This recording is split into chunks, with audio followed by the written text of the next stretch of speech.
the demonizer. Beast Games is not a normal show. Jason.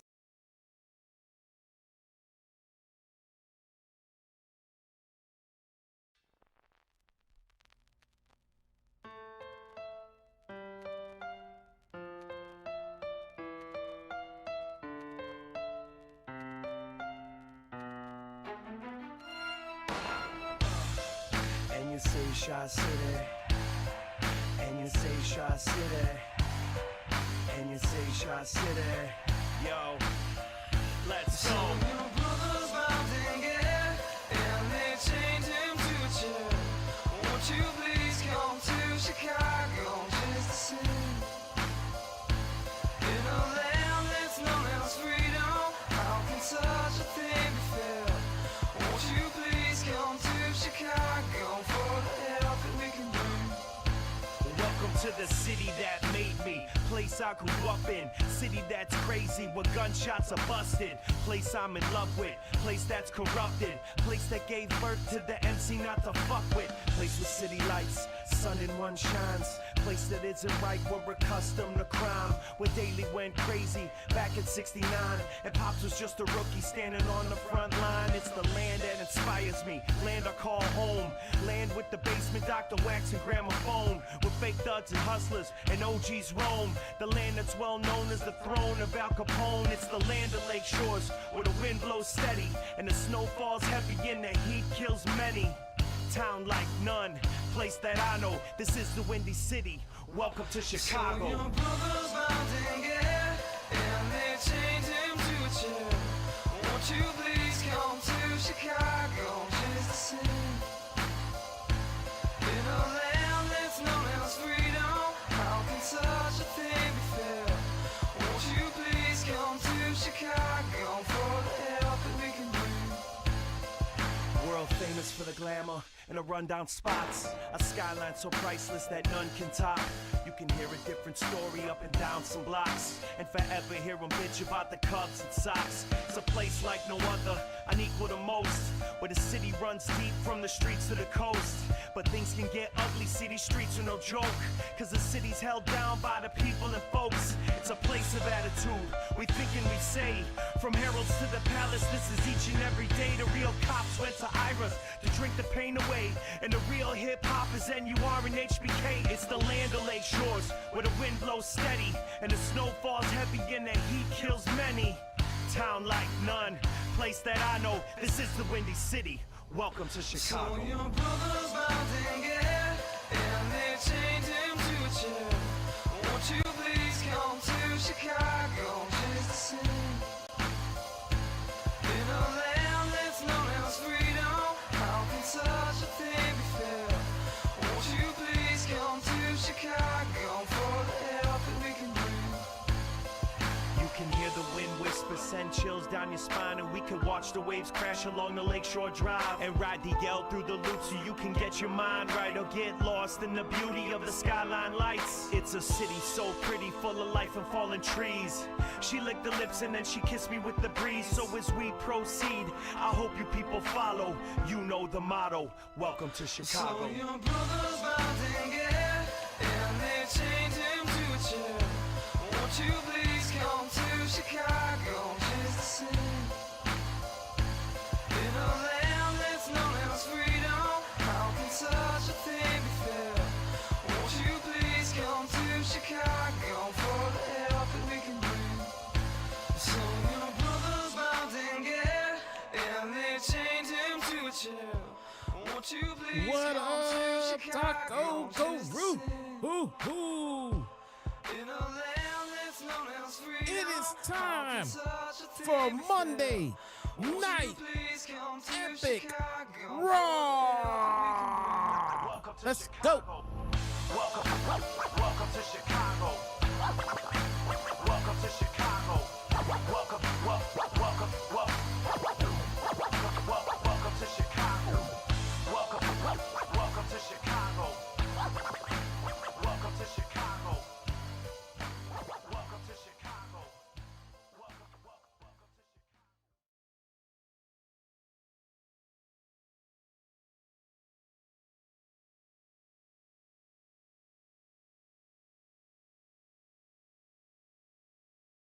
What is going on, everybody? Hey, hey.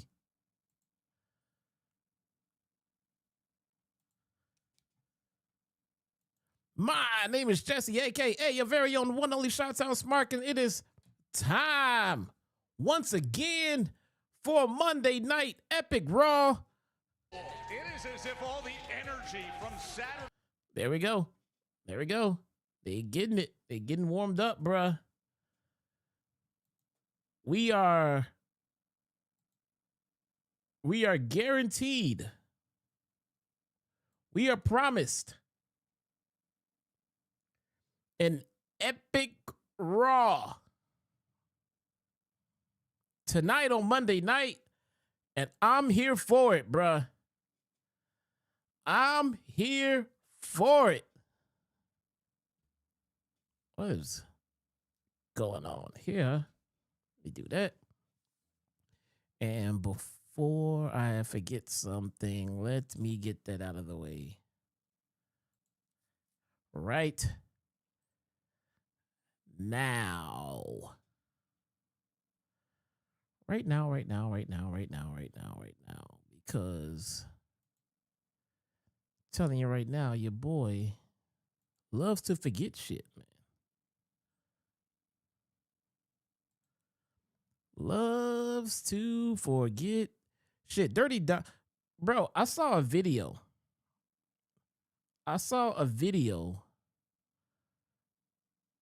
A music video. It was all in Spanish. Anybody here, if they seen it, let me know. It was all in Spanish. It was a music video that featured Dirty Dom. I'm not familiar with the artist or anything like that, but it was Dirty Dom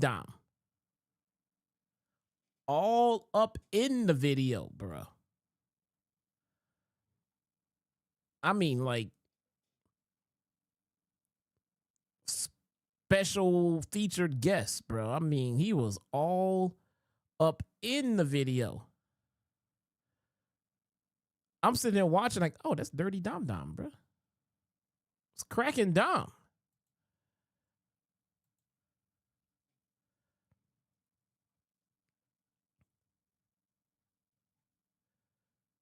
Anybody else see that? Let's see. What's going on, Billy Zazane?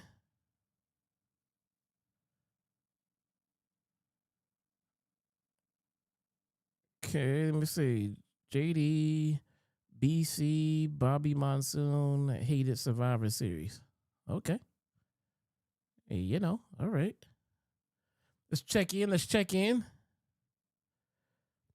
All right. Super Mario, what's going on? Jack, Billy, Wayne, what's going on? Randy Goes. All right. D Nice, what's going on, bruh? Jack Jeezy, here comes Paul Heyman, ready to assault the kid. Dark One, what's going on? How many jerseys do I have? Oh, shit, I don't know, man. I have no idea.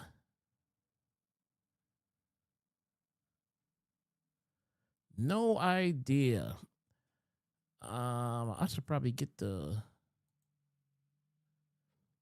tunes ready to go. Let's get those ready.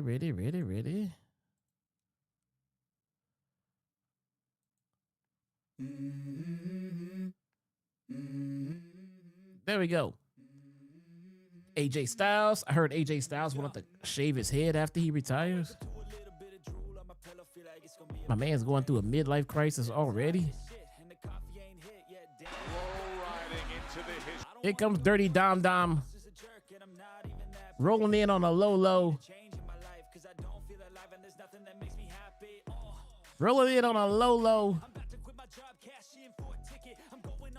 Is in the hands of El Hijo Sucio again. She gives Liv a hug, JD a hug. nods at Roxanne.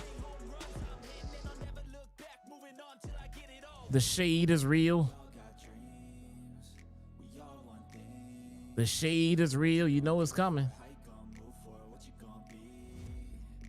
Yeah, I know how it goes. We know women can't get along. You know y'all can't get along.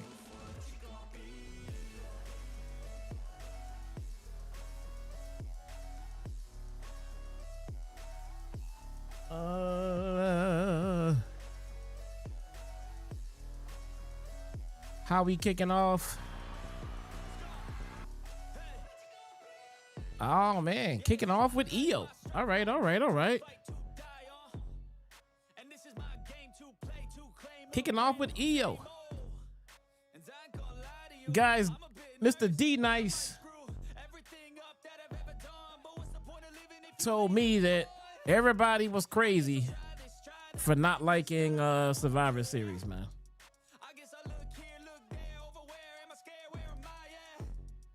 It is D Nice versus the world right now. Cause here's the thing about my reaction, man. My reaction is 100% unswayed. It is unprovoked. It has not been tainted by anyone else because I'm reacting live.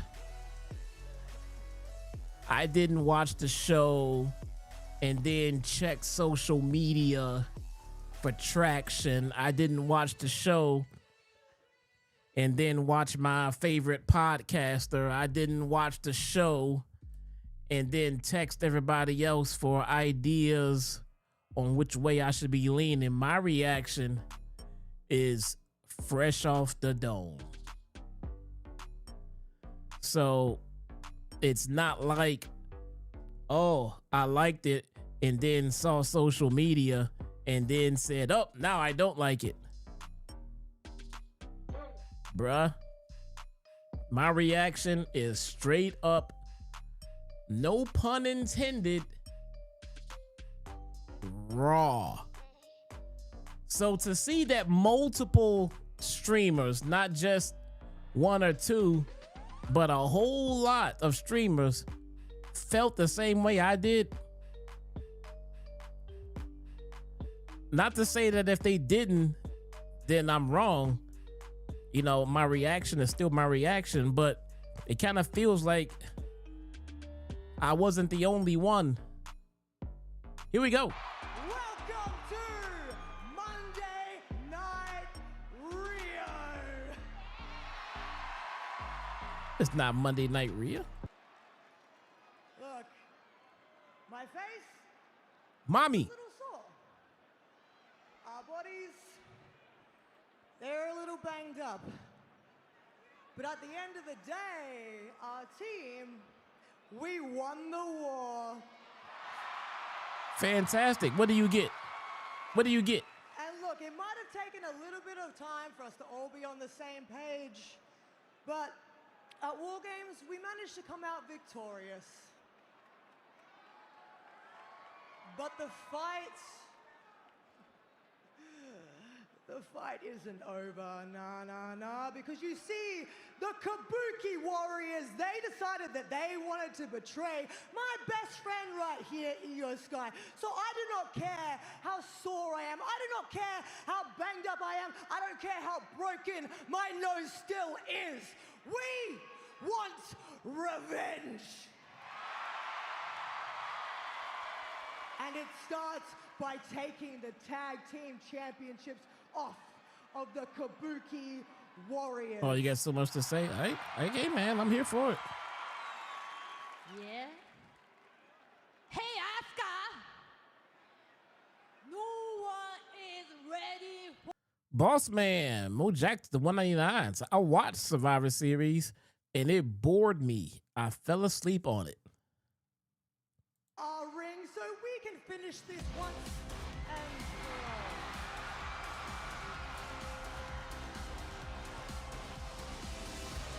for all. I hear you, bruh. If you go back and watch my watch along, I think I actually kind of nodded off on it at the same time. I mean,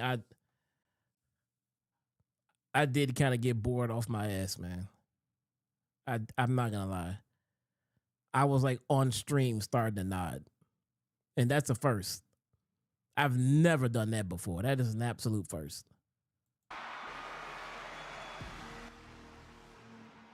Charlotte Flair. Here comes Charlotte Two more members of the winning war. and Alexa Bliss. Yeah, we're having a WarGames celebration. You can't do it without Alexa Bliss and the Queen. And of course, AJ Lee was a major part of that victory too. But here are the former women's tag champs. Let's see how this one leads. Charlotte Flair Flair, who played such a huge role and Alexa Bliss. being out there right from the start, having to endure the full go of it in women's war games in San Diego. Now, correct me if I'm wrong. Survivor Series is over, and these women belong to SmackDown. Is really where the tide turned in that match. See where I'm going with this? Leads more to victory.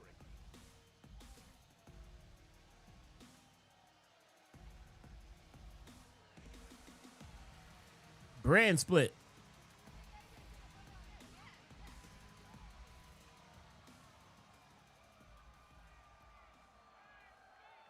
Jeff, what up, bruh?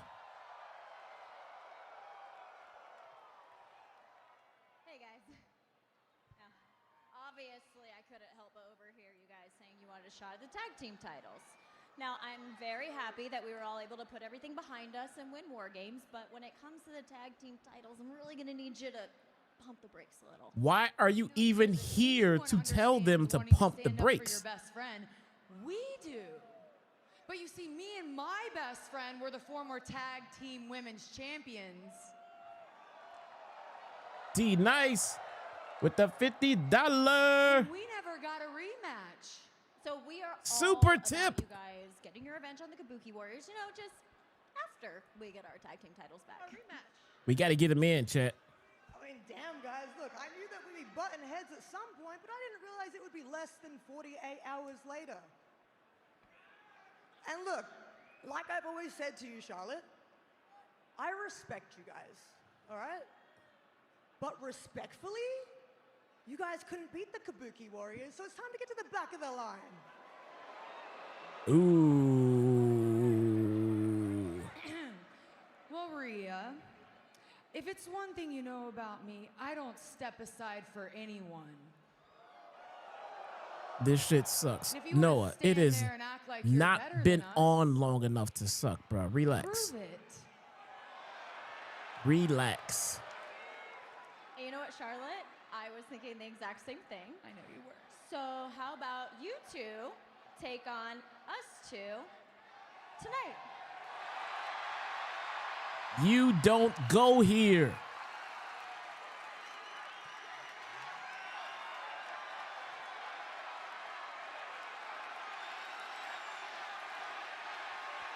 You don't go here. You are on! Wow. Didn't see that coming. No, no one saw it coming. You want to know why? Because there's two women in the ring that do not belong to this program. That would be the reason why no one saw it coming. Well, we kind of saw it coming after the music hit. Your talent technically, but tonight it is official. Rhea Ripley and EO versus Charlotte and Alexa Bliss in our main event. Yes, it is official. I appreciate it. Let me call you back. What can I do for you? You know damn well that I deserve a title shot with Maxine first. Deserve? Okay. She's never beaten me. I want this match. Who are you? Awesome. You don't have to Oh, sell me on it. Ivy You don't Nile. have to sell Okay. Maxine on it. But you know I'm she's like, who ready to are get you? I'll tell you what, though, so you're so forceful. Give me some time to finalize details, and you will have the first crack at Maxine's Intercontinental title. Good. Good. You can tell her She can train with whoever, wherever, and however long she wants. It's not gonna matter. Okay. People seem to be so angry that Maxine Dupree is IC champion. I don't recall asking to see either one of you. Well, we weren't gonna wait for your invitation. I can tell, but I'll just cut to the chase. Unless we're gonna talk about who you put under a mask to interfere at WarGames, we have nothing to talk about. Why is it that the Constitution, according to Adam Pierce, Here we go. is that Paul Heyman is always guilty until proven innocent? Are you saying Paul Heyman is not guilty? No, Paul Heyman is guilty of everything, but not that. I have no idea who was under the mask. Then what, pray tell, are we talking about? Braun Breaker pinned your heavyweight champion of the world, CM Punk. Can't hear you. Hold on 1 second, bro. I think we have a lot to talk about. After you. Oh, no, sir. After you. My pleasure. I doubt it.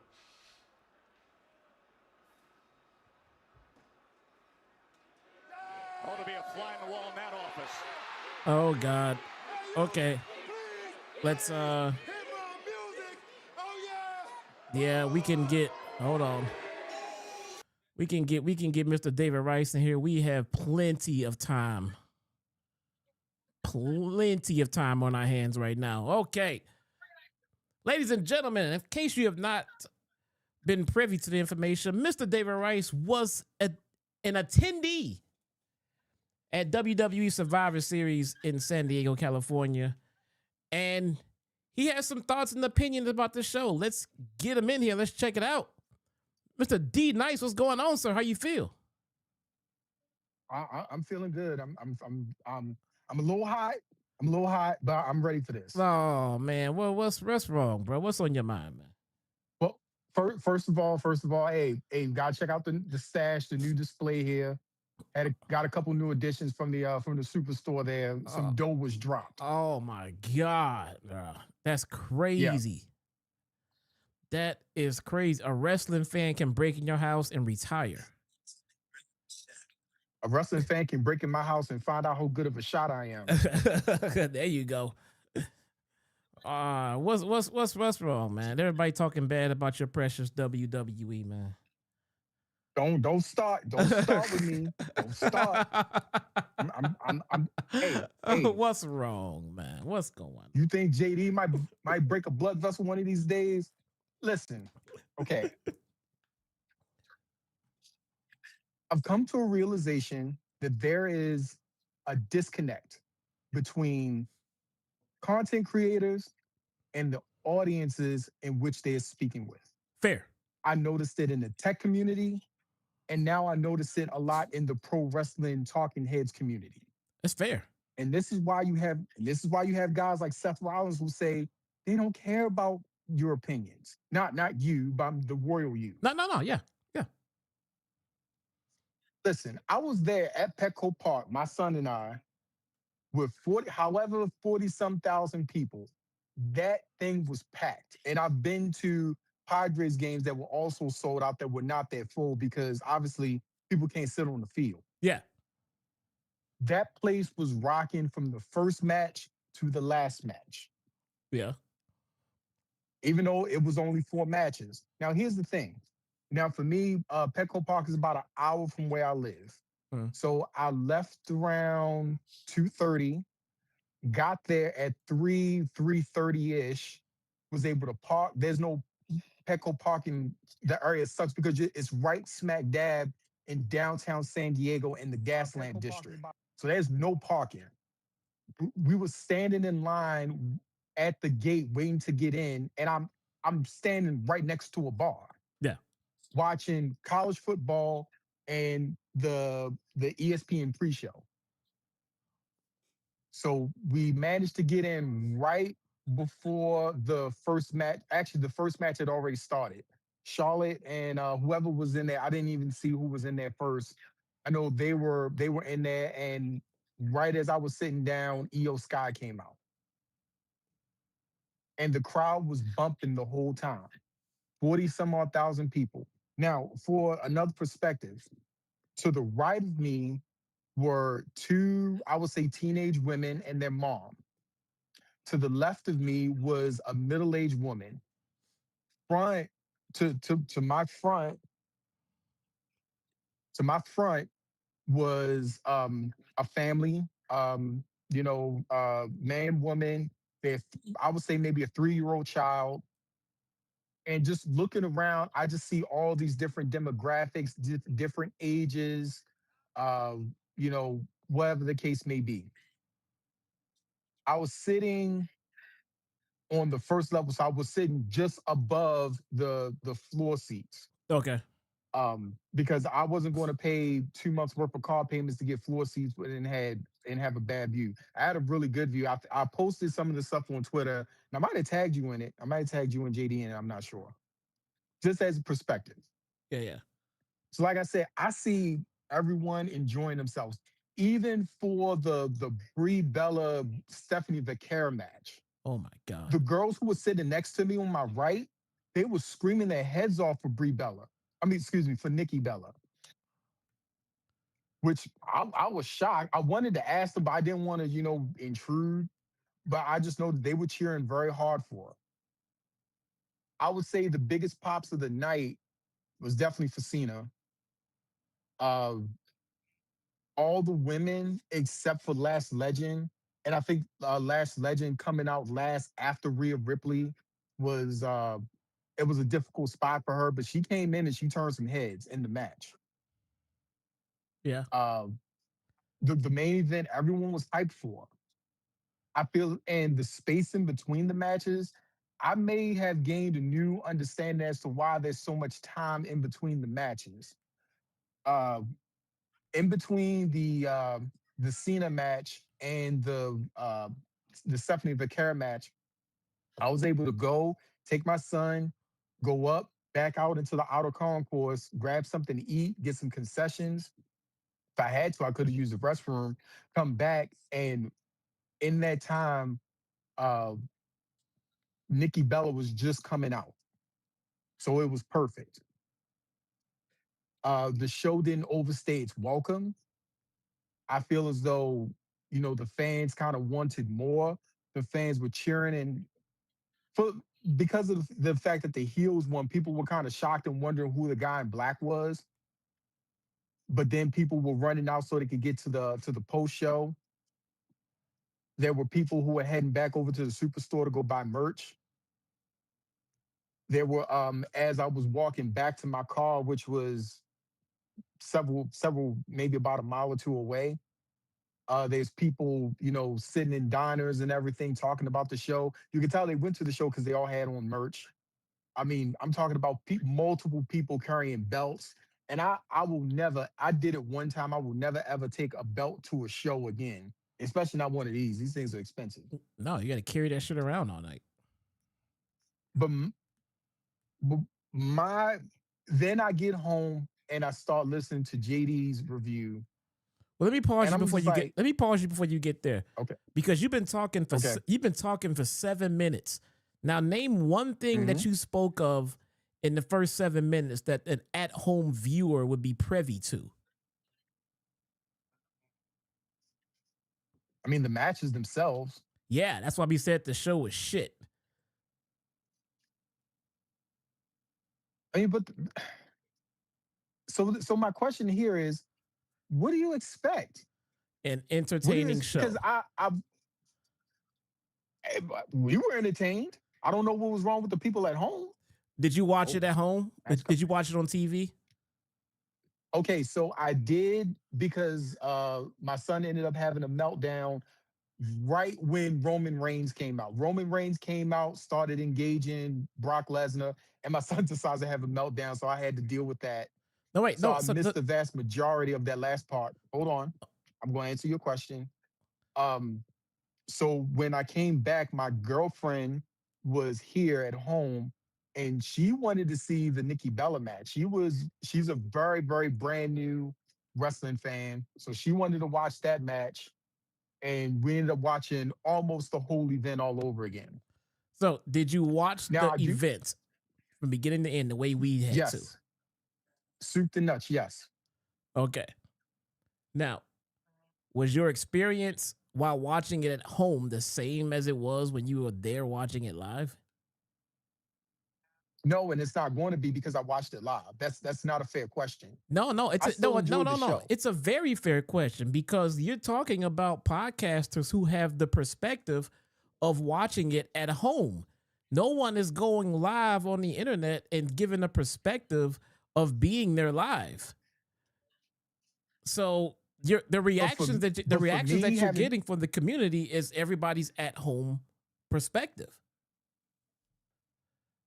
Okay, so to take a step back, and aside from the fact that I'd already seen everything and I knew who was going to win, I saw most of the matches, I knew what happened. There's some criticism that I can understand, mainly about, the crowd noise and everything. But that was like one of the first things that JD mentioned that pissed me off. And then Solomon said the same thing too. And I've heard a few other reviewers who kind of said that and pissed me off, by saying that, oh, they shouldn't have shows in open air arenas. So you mean to tell me that San Diego doesn't deserve to have a big PLE show because we don't have a closed dome arena? We don't have a big closed dome high capacity stadium? Chicago doesn't have one. We deserve it better than San Diego does. But San Diego gets PLE. San Diego has a history of getting PLE shows. Chicago is We're Chicago. lucky if we get one. Right. We're lucky if we get one WWE show a year here. LA gets all of them. I don't know why they don't get more. They have stadiums. You know what I'm saying? We have I'm sorry, arenas. I'm sorry, they have arenas there. Yeah, they have arenas there. We have two. We have the Pachanga, which is the old sports arena, and we have the brand new Front Wave Arena, which, God, I wish they had a show there because the Front Wave Arena is 15 minutes from where I live.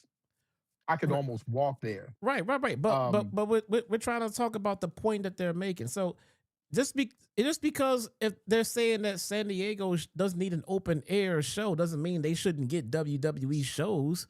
They have arenas there to have shows in. I mean, if anything else, we proved that we should have more shows here because they packed out Petco Park. Right. I don't think that's what they were referring to. I would challenge. As far as the presentation with the everything goes up in the air, I get it, because watching the broadcast, the crowd sound definitely did not come through. Right, because the crowd was raucous. Right. Let me ask you this: Do you think that all of me, JD, Salamonster, and everybody else who reviewed that show, do you think we all just have some personal vendetta against WWE? I don't think anyone has a personal vendetta against WWE, but what I think at some point people have missed the mark. Some of these reviewers have missed the mark on everything that's being done. JD often talks about, where's the fun? Where's this? People are having fun. The crowd's having fun right now. If you have all these acts that are over right now, and that especially the men's war game match showcased it, how many tippy top guys they have who are over right now. And yes, people want the new and fresh, but you gotta let these guys run that course first, or else you're gonna burn out your entire you're going to burn out your roster. And then what you're going to have AEW, which constantly books themselves into corners. And then what happens is they have to break logic in order to get out of the corner that they done booked themselves into. Now, so you can't shit on one show in AEW and then here's WWE, which does the opposite, and then you shit on that too. I don't get it. Well, we gotta stay focused because today we're talking about WWE, not AEW. That AEW is not the topic here today. So I'm talking about it in terms of a contrast. No. So with Survivor Series, do you feel like okay? I don't know the people that were sitting next to you. I don't know the teenage girls or the mom or anybody else that was sitting next to you. But I seriously wonder if they themselves sit at home and watch every last single show every week the same way that we do as content creators, or are they casuals who know of it and then heard WWE was coming to town and then said, "Hey, fuck it, I can get some tickets and go," because you're getting two different experiences. Everybody and again, man, you need to realize that when you're there telling me how much fun everybody had, you're supposed to have fun. You paid a lot of money to go there live and enjoy a WWE show live. You're supposed to have fun. Us at home, we don't have the ambiance, we don't have the atmosphere, we don't have the concourse, we don't have the screaming kids next to us. We have a screen and we have a microphone, and that's it. And all you're going to get is our reaction to what we see on our screens. You can't even start to gauge the feeling of being at a live event in any program. Any program. I could be at House of Glory. It could be any indie show. When you're live amongst like-minded wrestling fans, the experience is multiplied. So sitting at home, all you have is the nook and crannies. All you have is the creative. All you have is the match.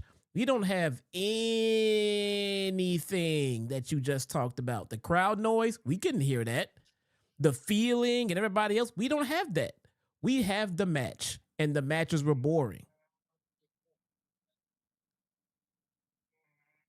I just don't feel as though the matches were boring. They were boring, man. I mean,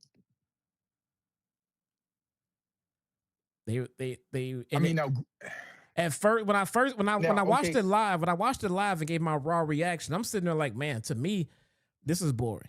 This show is ass. I mean, I gave exactly what I thought, like the match that was good, but the rest of them are pretty bad. But after I, shut down the stream and then checked out everybody else's reaction and saw that pretty much everybody felt the same way, like, okay, I guess I wasn't too off about this. I mean, the show just wasn't hitting, which doesn't make it the end of the world, But then I saw your text and it was like, I have a different opinion. I was like, I kind of saw that coming, But it at home, bro, it didn't hit the way that you might have thought it did. I've been to shows live where I love them and then get back and see my favorite reviewers telling me that the show was bad. And I go back and watch it back, on TV, and I was like, I see what they were saying. It's not the same. You cannot compare the two. It is a totally different experience. It is not the same. I've been to WWE Raws during the Vince era. 20. I'd have to go back and look at the date. I mean, and we totally were like, I remember one where it was Karrion Kross when he came out and he had like that gladiator mask on. So whatever time frame that was, and we totally did not have a good time at that show. And we were fortunate that we didn't spend a whole lot on tickets because we were disappointed. I was not disappointed in Survivor Series at all. To me, it was a fun show. The WarGames matches were good. Getting to see Io Sky, doing the move with the trash can. Now, granted, we had just seen Blood and Guts where, everyone's bleeding all over the place. Oh, shocker. Shocker. LA Knight goes to the finals. There you go. So I had someone reach out to me after Full Gear and tell me that he was at Full Gear live, watched it live, and it was the absolute best wrestling experience he's ever had.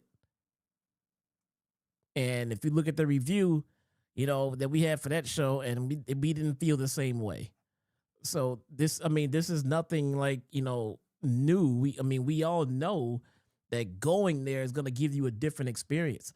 Sometimes it correlates and it's seen on TV, but most of the time it's not. Most of the time it's not. So to have the experience and the environment and go into this, open air stadium and everything, and it's supposed to be fun, man. Like if you didn't have fun spending all that damn money there that night, then that's a damn shame. You're supposed to have fun. That does not make it a great show to sit at home and watch. And it turns out, Cheddar, put the sock down. turns out most of the fans felt the same way. It was just boring to watch at home, man. Don't let that mess with your memory of the pay-per-view, because your experience in going is your memory. So the fact that most people didn't like it doesn't mean shit. You got to go. You know what I'm saying? So for you, it was great. But for the people who didn't go, they don't share that same enthusiasm, bruh. It wasn't that good. I mean, I heard from a lot of people that, they watched the show, they liked the show. Like I said, my girlfriend, who is a very, very new wrestling fan, she liked the show. Yeah.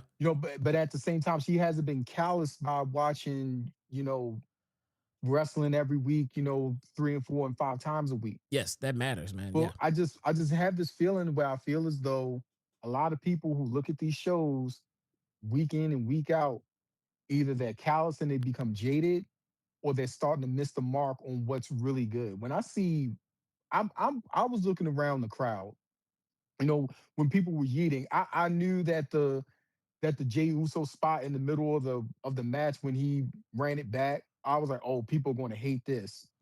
But the crowd loved it. Of course. The crowd loved it. And then when Brock Lesnar's music, he's going Christian. He's going full Christian. CLB. Have you ever sat at home and seen a WWE pay-per-view that you did not like? Yes. Now, do you imagine that there's probably a large number of people that were live in attendance for that show that would argue with you and say it was good? I actually had friends who were because one was it was in the Northeast somewhere, and I had a friend who went to the show, and he was he's a straight up WWE stan, and he was like, this wasn't it. Now, this was a number of years ago during the Vince era, the late Vince era. Hold on. I got this. Of course we're good. Are you sure? When have we not been good? Really? Like, most of the time we're good. Right this second we're good. Can we please have a tag team match? Okay, listen. After the main event tonight, I'll have a much clearer picture of the tag division, but I promise you in the meantime, you both are under consideration. You have my word. Under consideration. You have my word. Under consideration. Happy Monday. You have my word. Happy Monday. You are the reason we lost WarGames. If we had joined, we could have won. You idiot! She called her an idiot in English. I'm an idiot because I didn't join your team. I mean, you guys need to look in the mirror. You're the reason that you lost, okay? You're an idiot. You're a bigger idiot, all right? It wasn't me.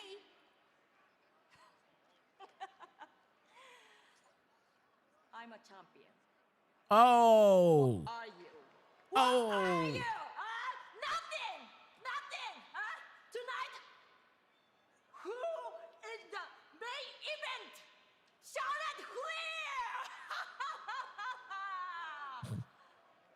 Not Charlotte? Did she say Charlotte Queer? Baby, this is instead of the title.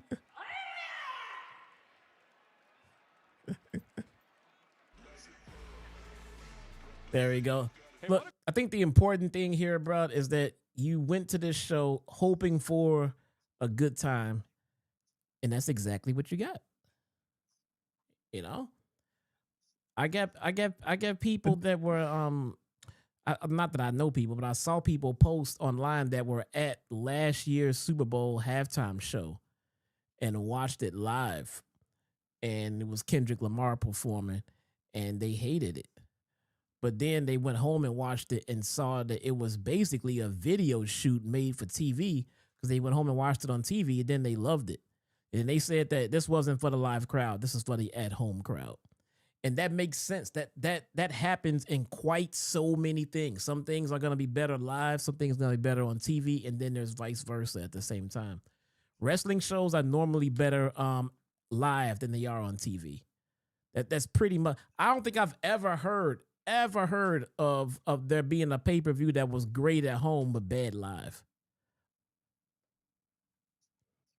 That I don't see how that could happen unless it's just a bad crowd. Yeah. But what I get to is I'm wondering, what do people want? What do the talking heads want to see? What is going to be good for them? Do they need to see an actual decapitation? No. Do they need to see a limb being severed? No. Let's go back to the shows that were universally, held as great.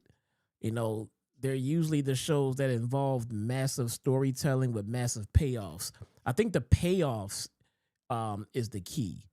It's when, let's take the Bloodline storyline, for instance. When you get a story going on that you're massively interested in, and then you get to the pay-per-view, and then there's a big payoff, those shows are normally regarded as the better shows. It's not necessarily about the wrestling and the spots, nothing like that, because they're not going to do anything we've never seen before.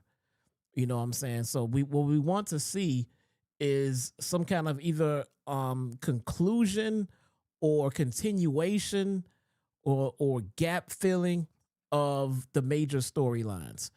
One of my favorite WWE pay-per-views of all time was the 1998 Survivor Series, the Deadly Game Tournament. I can't think of a single wrestling match on that pay-per-view that I cared for, I in a vacuum, by itself. But my overall feel for the overall pay-per-view, I loved it. You know what I'm saying? I love the story that they told weeks leading up to it, and I love the payoff that we got in it. And it was one of my favorite pay-per-views there ever. There was no gore.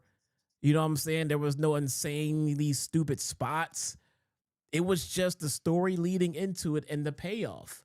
And that led to one of my favorite WWE pay-per-views of all time. So it's not about, I don't know what to tell you, man. When there's a good show, we call it a good show because of how it made you feel at home. And at Survivor Series, it just felt like 4 matches, and one of them had no business being, on the card at all. And there was a lot of filler on the show because while you were getting up and going to concessions and hanging out and checking out the ambiance and shit, we were sitting here watching commercials after commercials and then recaps and commercials and ads, and it got very tedious and boring. They had 4 matches for that entire card, and they stretched that shit out to like 3.5 hours. So it was boring. Was it 3.5 hours? Yeah, something like that, man. Yeah.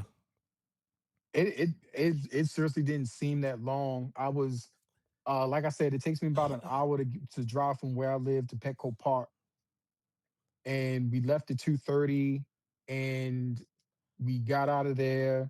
Actually stopped to buy one more belt, the one at the top there, the San Diego Survivor Series one.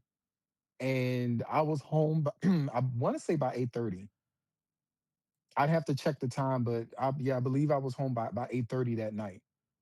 Yeah, but I mean, that doesn't, it doesn't change, what I mean. It's the pacing of these things and everything else and these long breaks. And it's not just that. It's a big combination of it, because if you got boring spots in the match, if you got a boring match leading into commercials and ad breaks and everything else, that fucks with the pacing of the card, and that gives you a bad taste in your mouth for the overall pay-per-view. All that stuff counts. All that stuff counts, man. I mean, if I could have gotten up and walked around and enjoyed the ambiance of the stadium, I would have loved it. We had to sit in front of the screen and look at, constipation medication ads. That's not fun. That's not fucking fun.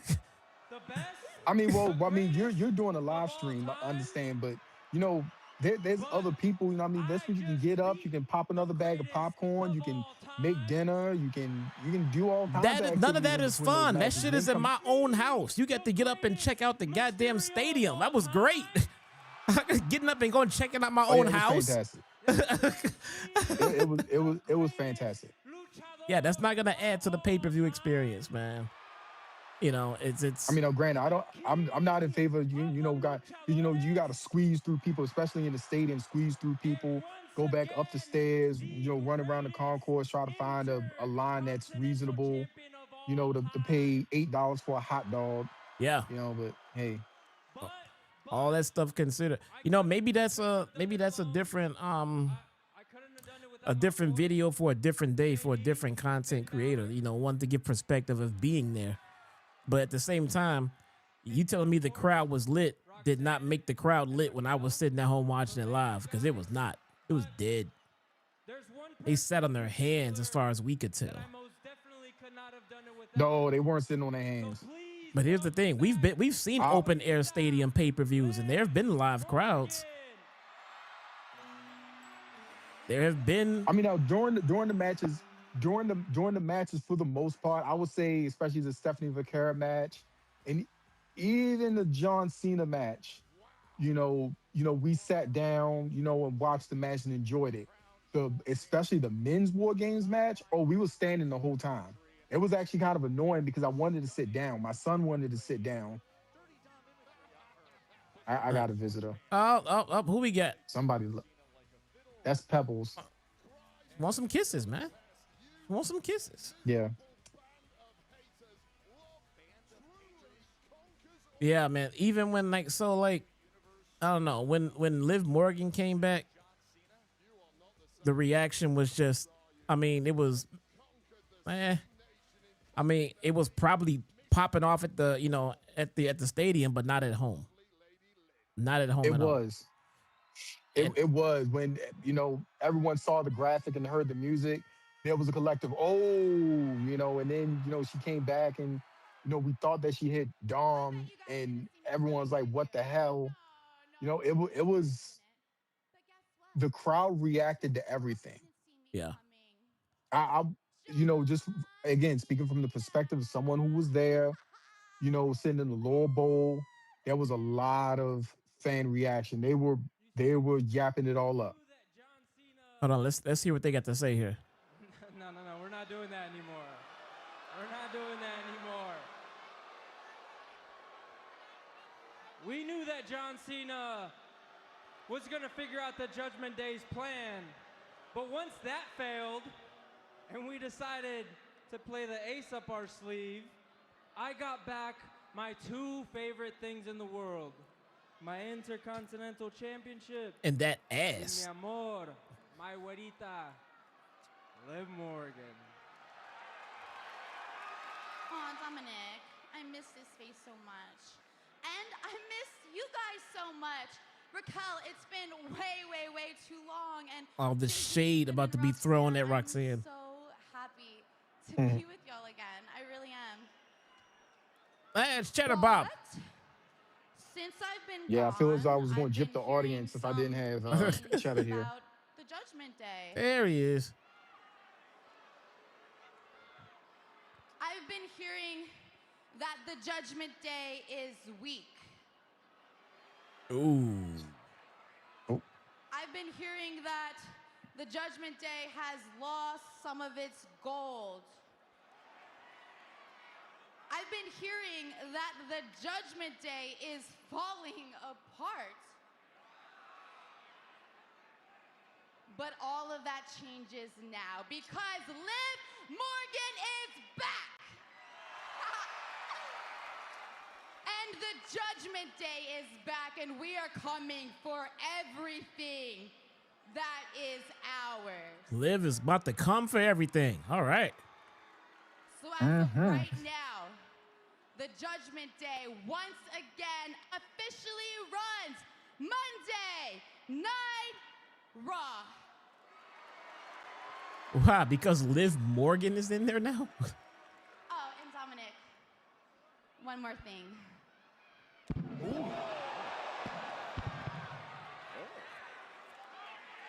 Okay. Oh, it was one of those kind of relationships. Right. Okay. One of those beat me, I'm trash kind of relationships here. Oh, they say that the crazy ones are the best in. Okay, never mind. They are. Yeah, I mean, oh my God. Anybody coming out? Anybody coming out? Are we done here? I think we're done here. I don't think Liv has any heat with Roxanne. All right. Not yet, at least. All right. Roxanne didn't do too much of anything way over the top. She just little stuff here and there. Yeah. And okay, so this is another problem, that I have with a lot of reviewers. They're not liking the quote unquote slow drip that Triple H gives us. It's telling stories and taking its time. Why rush everything? Why do people want everything hot shotted? Right. Well, that's kind of broad. I mean, I don't know how to apply that. I mean, there's some things that we've been waiting for years on, and there's some things that just started. So, I mean, some things that just started, I would say, yeah, we got to give it time. And shit that we've been waiting on for years, like, bro, we've been waiting for, for years.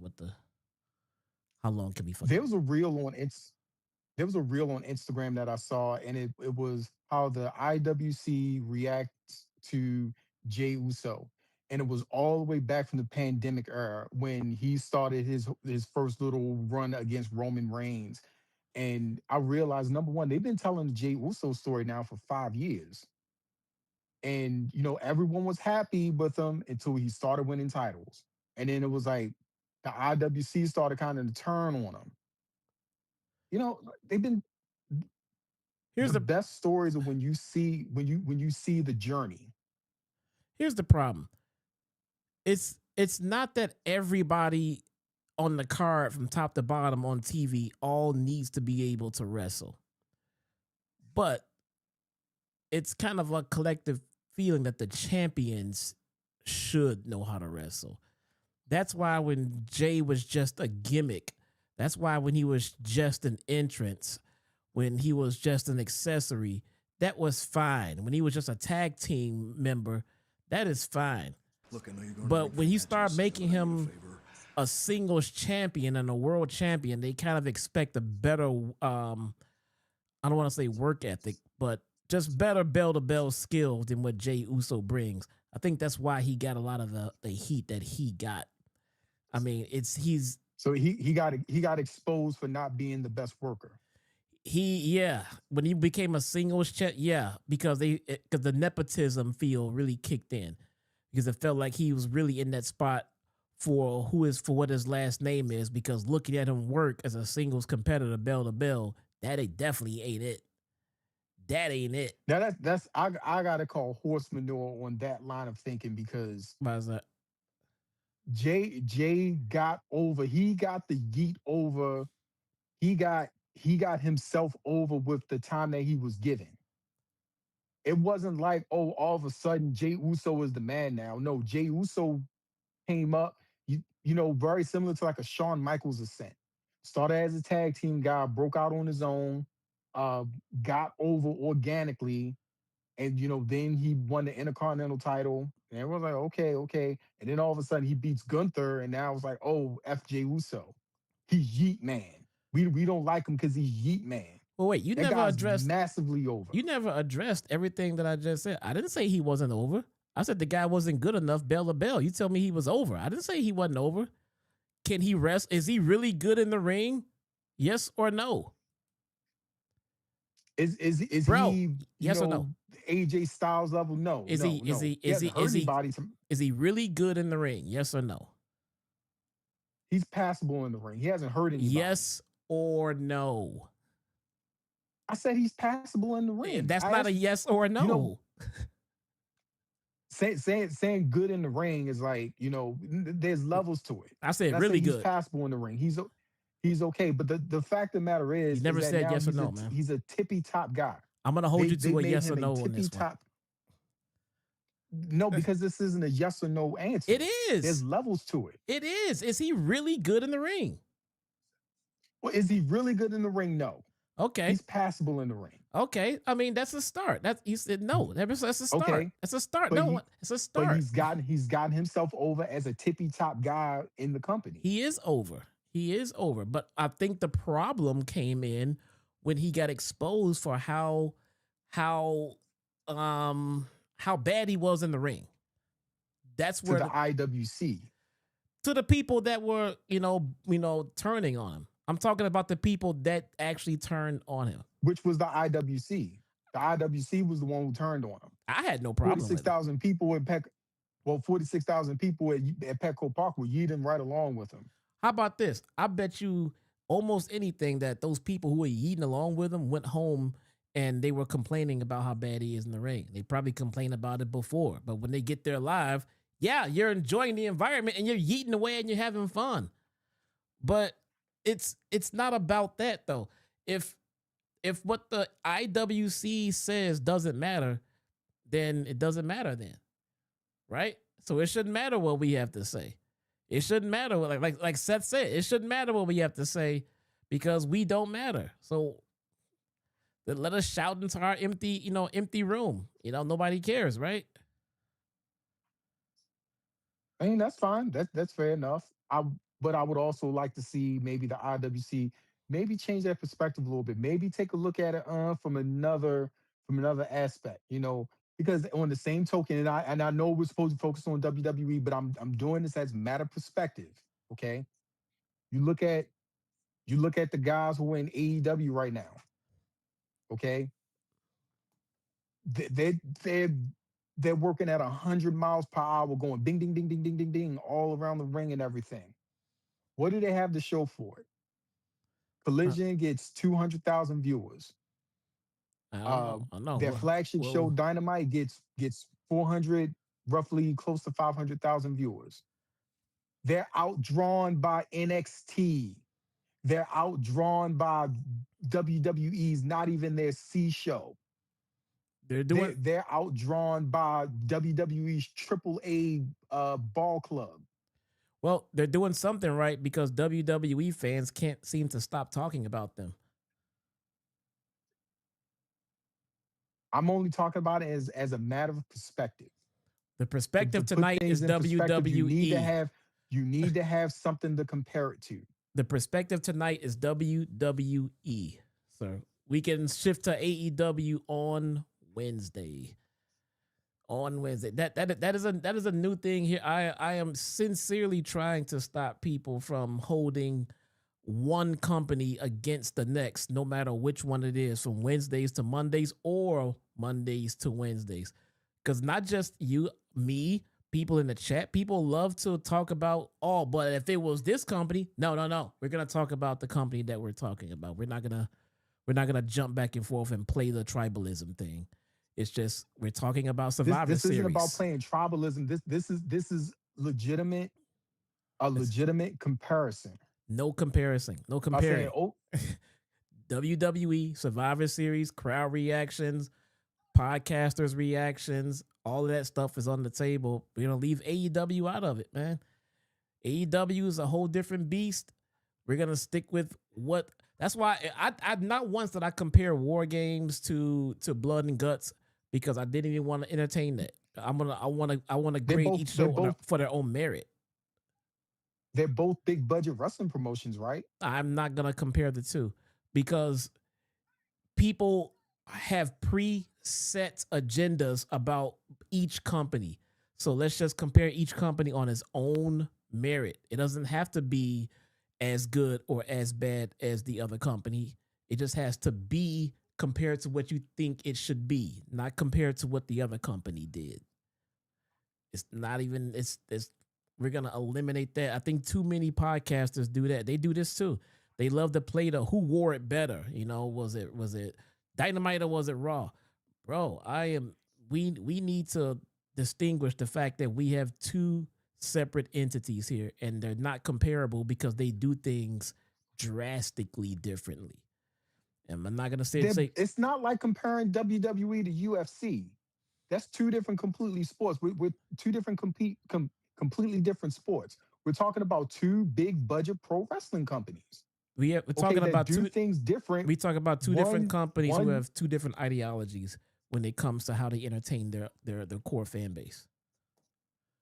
But they're doing the same thing. They're both in the same racket. They're both doing pro wrestling. I could say that about UFC. They're both doing combat sports. That's because then you're comparing UFC to boxing. I can do not that the too. same thing. I can You do can that too. compare you can compare UFC. You can compare UFC to Bellator. I can do There's that too. some aspects where you can. There's some aspects where you can compare UFC to boxing, as far as maybe like promotion and things like that. Money earned in a way you can, but no. Let's talk about pro wrestling. Just like you can't. Can you really compare the NFL to MLB? Somebody in the Can you chat really said compare somebody in the chat NFL to says NBA? somebody in the chat says it's like comparing NFL to CFL.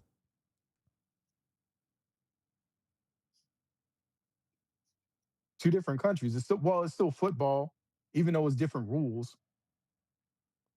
Right. So let's just stick to I try to limit my comparisons when it comes to WWE and AEW to certain elements. this is where I'll end that comparison thing. Here's the thing. I don't like comparing the two because it's not like either company has a right to set the standard for anything. So it does not matter what one does compared to the other one in certain aspects. Not one company gets to set the standard of what should be done. They are both in positions to do what they each think is best for their individual situations, for their individual fan base, for their individual TV show. Not one is the standard of what either company should be doing. They have the liberty to do their own thing, be different, and not be like, well, this company does it differently. So let them do that. That's not me. Let them do what they want to do. We'll do what we want to do, and the fans can choose who they want to watch, and it's fine. We don't have to, we got to do it this way. Why? Because the other company did it that way. Fuck them. I don't want to do it that way. And that's how it should be. You do it your way. Now, if you find some similarities or some things that you do want to steal and put your own twist on, there's nothing wrong with that either. But no one company holds the standard of what should be done across pro wrestling everywhere. So I'm not going to compare the two. I mean, one company does things one way, the other one does them a different way. To each his own. I'm gonna watch the company that I'm entertained by, and right now I'm gonna watch both of them regardless. So I mean, I agree with you to a point. Yeah. A couple years ago, when Apple decided that one of the iPhones came out with the always on display, and a lot of the Android heads were all like, "Oh, we've been had always on displays," and then there were literally people posting on Twitter, X, whatever you want to call it, saying that, "Oh, the Apple's always on display is always on." So always on display, stupid. What else do you want? It was done different from Android. I'm just using that as a comparison. Now, you can have two different types of presentation and get similar results, or in this case, where you have WWE and AEW, where you have two different types of presentations. One routinely gets millions of viewers a week. The other one used to get millions of viewers a week, and now they barely get 500,000 viewers a week. There's got to be a point where you got to take a look at your product and say, we got to change something. You can change something without fundamentally changing who you are. Well, excuse me. You can make some fundamental changes without changing the identity of your company, unless it's the identity of the company that's screwing you over, which could be the case with AEW. I don't know. And you don't think there'll be a shit ton of people sitting around saying, "Wow, AEW is becoming a lot like WWE now." They do the same shit WWE does. When WWE made the shift during the Attitude Era into the Attitude Era, no one was saying, "Wow, WWE is becoming more like WCW with the NWO and stuff." Because actually, it wasn't. There was a bunch of differences. You never answered my question, bro. Both of them at the same time was still drawing ratings. I don't think people are going to say, "Wow, AEW is becoming more." If you make the right changes, if you start telling more stories, if you get people emotionally involved with your characters, if you start using some continuity and also using some common sense, instead of having Swerve Strickland come out at the end of your title match and for whatever reason start having beef with Samoa Joe. Why, I don't know. And it still hasn't been explained. It feels like you want to get a new girlfriend and then dress your new girlfriend up to look like your ex instead of just accepting her for what she is. No, that would require her to dye her hair red and get a breast reduction. I don't want that. I mean, you gotta let people be individuals. One's gonna be better, and that's gonna be your opinion as to which one is better, but you don't want them both looking the same. When we're talking about business, it's not one man's perspective on which one is better and which one is worse. You got to look at your results. Take a look at your results. What are my results? Okay. My show used to get 1.2 million viewers. Okay. When we first started out. I don't watch my ratings. My show now gets 400 and I don't watch ratings. I watch wrestling. What are the results that so we don't care the what results of the ratings. We don't care how much we don't care how much you're entertained or not entertained by the show. The only thing that matters is the ratings. Is that the barometer now? I'm not saying the only thing that matters is the ratings. Okay, for anybody who's ever worked retail or sales, like I used to work at T-Mobile, we'd have these things called key performance indicators, and we have result measures. And these are what let us know how we're really doing, how we're making money, if we can make more money, where our opportunities at. A result measure would be how many lines did you activate this month? A key performance indicator would be how many lines did we activate? Result measure was how much total revenue did we draw this month? Right, but do you know what your customers are saying? Does my phone fucking work? They don't work for T-Mobile, and we don't work for WWE, and we don't work for AEW. So all of that stuff matters to the people who own stock in the companies. All that stuff matters to the networks. All that stuff matters to the people who are financially in bed with each other. But to me as a fan, I don't give a shit about what the ratings are. Just because your ratings are better does not mean you're putting on the better television show. That is not the ratings are better here, so this is the better show. I watched Lucha Underground. They've been putting on better than TV than WWE has been for years. And the ratings are shit. It does. I mean, if you look at a football team with a horrible attendance and a football team with a great attendance, that doesn't mean they have the better record. That does not mean they have the better record. At this point, I'm not even talking about comparing ratings between the two companies. I'm talking about comparing your ratings against yourself. That's not okay. I think so. As a company and as a WWE exec and all other stuff, they need to worry about the ratings. They need to worry about the overhead margins. They need to worry about the budget. They need to worry about the money coming in. They need to worry about merchandise. I, as a fan, need to worry about if I'm enjoying what I'm watching on TV. That's it. That's it. I don't work for them. I don't care what the metrics are. As a fan, that is their issue to worry about. Now, if the ratings are through the roof and I'm not enjoying it, I'm still gonna sit here and talk shit about it. So what's the ratings has nothing to do with, as a content creator, what I'm gonna say about the show. It has nothing to do with that. Did I enjoy this show? I don't care if 2 people saw it or 14 million people saw it. Did I enjoy the show? It will be a yes or it will be a no. So the ratings don't mean shit. Now, I'm not saying no one should care. I mean, if you're a Tony Khan, you should be all about these fucking ratings. If you're TBS, you should be worried about these ratings. If you're Turner, these are all problems that the executives need to deal with, not me. I don't care if WWE's merchandise is below where they should be, and if it's down week over week or whatever. I don't give a shit. I want to know how the show was. I don't care how much money you made. That's why I hate when WWE comes out and say, we made a $15 million gate. It's like, fuck you. This is how much money you siphon from your fans. That's not nothing to brag about. It's not a flex. You know what I'm saying? That's a real shallow thing for them to go around bragging about. The fans want to be entertained, and your money income is not entertainment for us. Hey, guys, you want to see how much money WWE made? Talk about it at school the next day. Who gives a shit about how much money they made? You get burned. Did you see the show? Was it fun? Did you see how this guy came out? That's what they're talking about, not the ratings. Challenger reigns. Well, it should be interesting to see how we determine who Well, the next. one day when we don't have AEW anymore, God forbid that day happens, but we don't have AEW anymore. I just wanted to say that I'm back. It's going to be part of it's going to be your apathy. Part of it is going to be apathy that got AEW killed.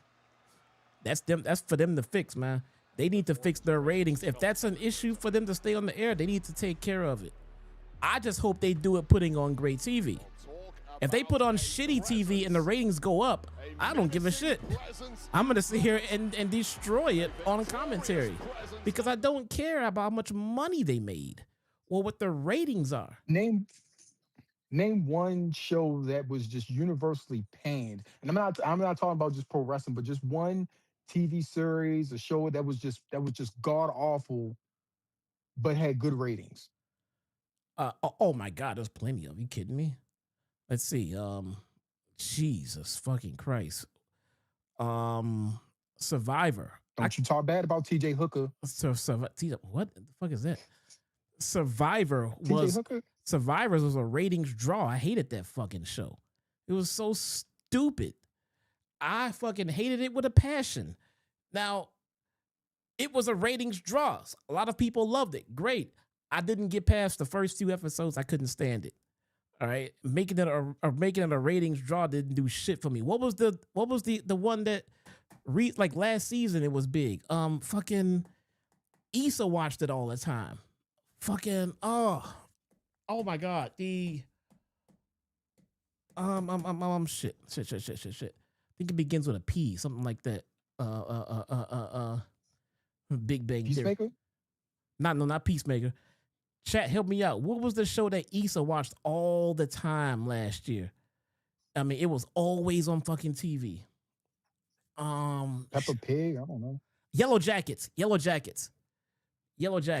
Well, no, not Yellowstone. Is it Yellowstone?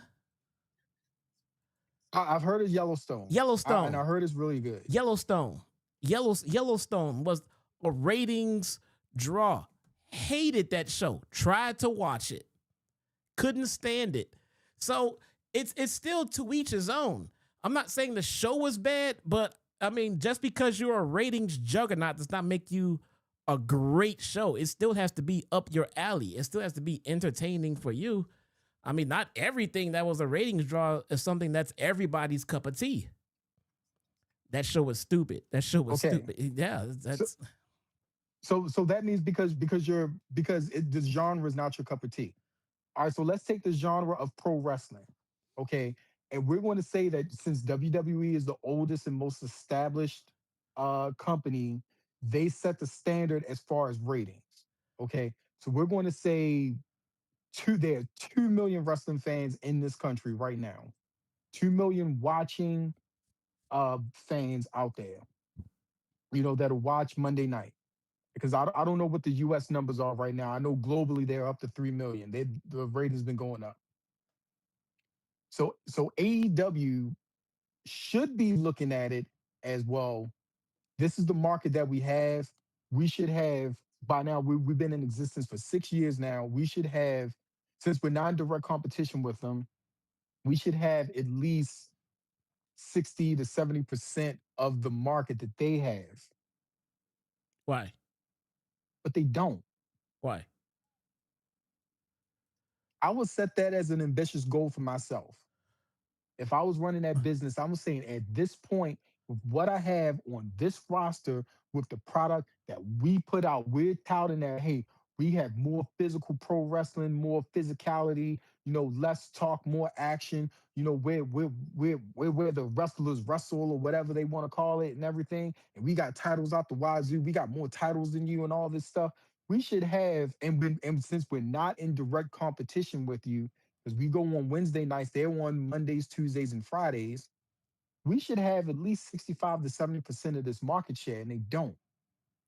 But why do you feel you just pulled a number out of thin air? Why do you feel like you should have this market share? I mean, what I just gave you the reason why. why? Because we got guys, we got Will Ospreay, we got Samoa Joe, we got we have all this talent. A lot of them which were with WWE, so they have plenty of name recognition, plenty of face recognition.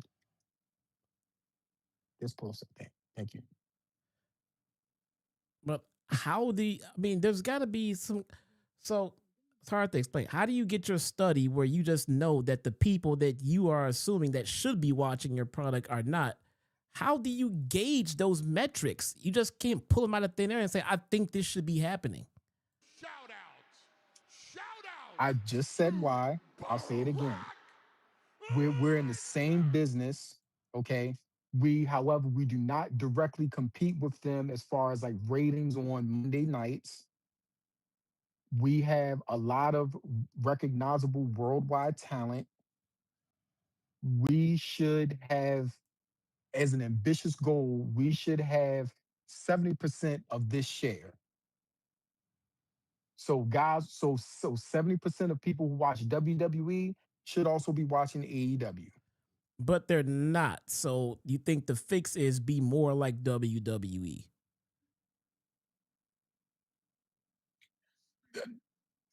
The fix is take a look at what WWE is doing and take a look at what we're doing right now. What's working for them? What has created their biggest moments? What have created their most famous moments? Okay. Whether it's the long-term booking, the character development, how we do wins and losses, the presentation, do we need to work on our presentation, the actual presentation and production of the show? So we need to take a look at all of it. So yeah, but be more like WWE. Creative. So I would start taking some cues from WWE as far as like, hey, because I do believe that WWE follows more of a basic conceptual framework when it comes to what the elements of what they do and how they build their on-screen characters. The and chat. This is why I say you need to the listen chat to is. This is why I say the chat is right. We have strayed away from reviewing WWE to comparing WWE to AEW. Man, we gotta cut this. Okay, let's bring it back. Let's bring it back. We got the vision in the ring. We need to find out who the Man in Black is. And I'm going to say this. Look, hey, Survivor Series, I thought was a good show. Even watching it back, I thought it was a solid show. I didn't think it was a bad show. It didn't overstay its welcome. They didn't hold you for 5 hours. Well, I like the show. Let me tell you something, man. I thought it was a bad show. JD thought it was a bad show. Solid Monster thought it was a bad show. Many others thought it was a bad show. So you know what that means? Absolutely nothing. It means the show was whatever you thought it was as a fan. If you sat at home and loved it, then it was a great show. That's the thing about content creators, bro. Nobody is making anybody tune into us and value our opinions. You know what I'm saying? If we shit on the show and you love it, then it was just a great show. You can convince your favorite content creator that it was good. You probably won't. If you hated the show and we love it, don't go around loving it. Continue to hate it. We are just here for the people who A, did not get to watch it and have no idea what it was like, or B, they're just entertained by the way we deliver if we liked it or didn't like it. At the end of the day, it's always entertainment. You know what I'm saying? But good luck getting anybody in the IWC to agree with casual fans, though. You know what I'm saying? Casual fans have no idea who we are. We don't even exist to them. You could have turned to the people next to you, to your right and to your left, and asked them who Solid Monster was or who JD was, and they looked at you like you were crazy. All right. That's how little we matter in that space, you know. Seth Rollins addressing the IWC is bigger for the IWC than it is for Seth Rollins. He just should have ignored us. And it's not the first time Seth Rollins has said something to put his foot in his mouth either. He seems to do that once or twice a year.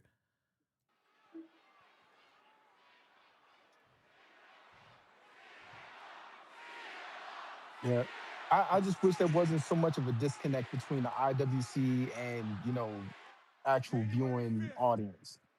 You want to know what I would like to see, and maybe this is where, you know, it's time for me to create my own channel from. You know, from the perspective of just someone who's just a fan, and you know what I like, and me talking about what I like and what I don't like. You know, from but at the end of the day, that's everyone. Yeah, and telling you right now, man, you can get used to people hopping on and calling you a shill and everything else because you don't agree with what they agree with. Welcome to the IWC, bro. I could. I'll drink their tears. That's just what it is. This is for you. By the way, I hope you're watching at home. You remember last year? What's he gabbing about, man? When he came up to me in the back in the hallway, and he said, "Well, congratulations on all the success, kid. Let's see if you can cut a promo with the big dogs now." Well, la-di-da. Consider the promo cut. What? It's on January 5th. When you're on He's cutting a promo about cutting a promo? and they announce me as the new heavyweight champion of the world.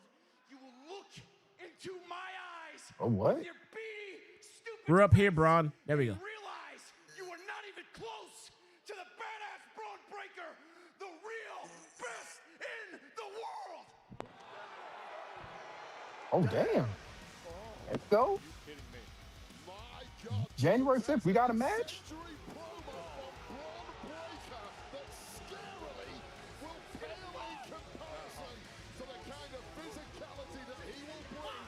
I don't know if I'm a fan of that promo, man. He just did a bunch of screaming. I need to go back and listen to it again, but January 5th, we got a match with Braun Breaker and CM Punk. Hey, how are you feeling? I guess, is that the Rumble? To LA Knight. I don't know. I need to go back and check. Okay, I'm going to tell you something. This is what I don't like right here. Why does Jey Uso have his gear on? Do you know anything new? J-Man, it's me. What about Braun Breaker? Do you have any thoughts on that? He just became the #1 contender to the World Heavyweight Championship. Man ain't right. He lost his shit. I don't give a damn about no Braun Breaker. I don't give a damn about no vision right now. A lot of people on my head, they need to get out. I know the only person to blame is the man looking back in the mirror. Your twin brother? That's what I know, Jackie O. Hey, you know what? You know what? Matter of fact, Roman said it best. Them titles look best on his shoulders. And not mine. Ooh. Yeah, you say, why is he in his gear? Chat said, because he just wrestled. He didn't jump out of his gear the second the match was over. Well, no, I'm talking about his top. I would have liked it better had he had like a towel on or, you know, a t-shirt, but not the gear that he walked out to the ring with. Because that just screams to me that, oh, this was a pre-tape. He wouldn't have been as sweaty, man. It was pre-taped, but it might have been live. I don't know. It's a little it's an attention to detail thing for me. That's not the reason why the people are turning on him, though. He has bigger fish to fry. He has bigger fish to fry. But right now, everybody's asking who was the man that interfered in the match. That's what everybody's asking right now. Ask it again. People are asking who was the man in black that interfered in Survivor Series. They haven't addressed it. Yeah, they haven't addressed it. So everybody's like, how come it wasn't addressed? So, but all right, man, we gotta cut this, my man. Wednesday weekend. Maybe I don't know. Maybe I'll come up with a third stream of the weekend. We can talk everything both companies and compare, but I'm trying to keep the companies unique to each other rather than trying to put them in the same bucket and saying be more like this and be more like that. Some people like the company because it's nothing like the other company, whichever company it is that you like. You know, I mean, we don't need both companies to just have an extra show. I kind of like them being different.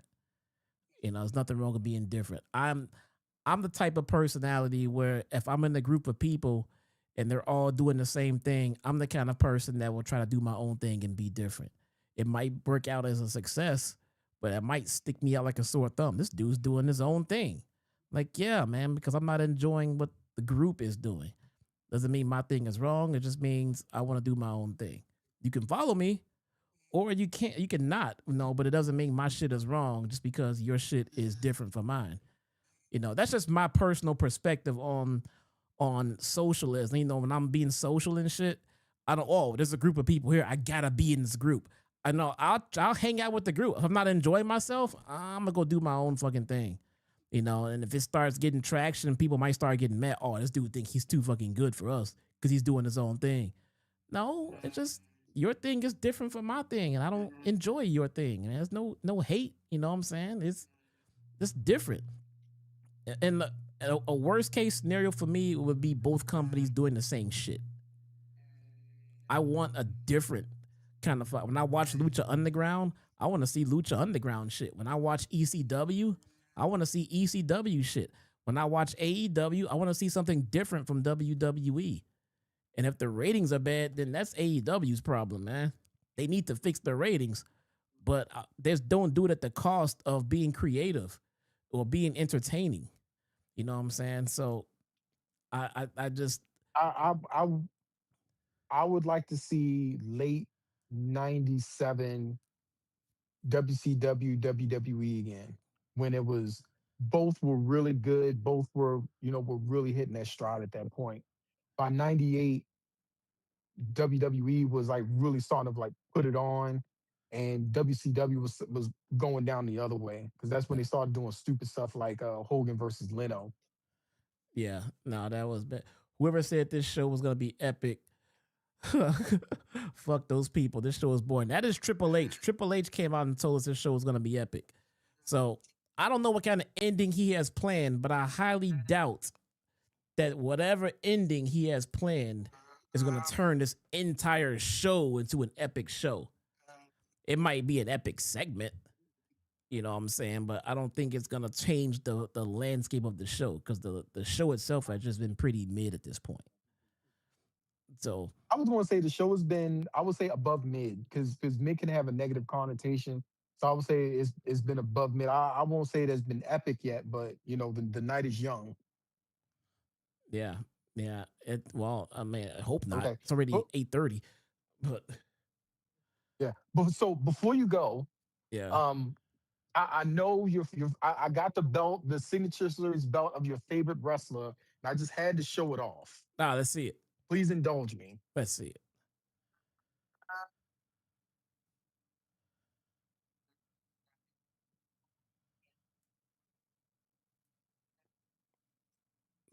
The CM Punk Signature Series.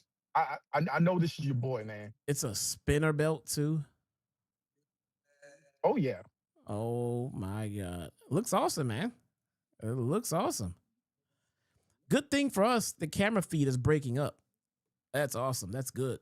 I don't know if it's because my phone's overheating or what, but lucky for us. Been telling you, man, switch to iPhone. Yeah. Everybody be the same. Everybody be the same. All right, brother. Thanks for calling in and hanging out with us, bro. I appreciate you, man. Hey, I appreciate it. And I know you were falling asleep because I wasn't on the stream on Saturday. So that's what it was. Now. That's what it was. You gotta join us live next time. No D-Rice, no cheddar. Yeah, no. You gotta pull us up from your seat at the venue, bro. I had horrible service there. Oh, I bet. Everyone was on the towers. Oh man, you should have got Android. All right, brother. I'll talk to you, man. Take it easy. Hey. Later, bro. Later. Ladies and gentlemen, that was our resident color commentary host, Mr. David Rice, bro. Give it up. Said he enjoyed the show. Said he enjoyed the show. Like I say, man, when you're live, when you're there live, it's a different feeling, man. It's an entirely different experience. I know a lot of people have never been to a wrestling show, so they might not even get it. But you gotta take our word for it, bruh. It is it's a different experience. Being there live and watching it on TV, it's not the same thing. It's not the same thing. It can entirely change your perspective as to what your enjoyment of the show was. You know what I'm saying? Solo Sikoa, we are underway.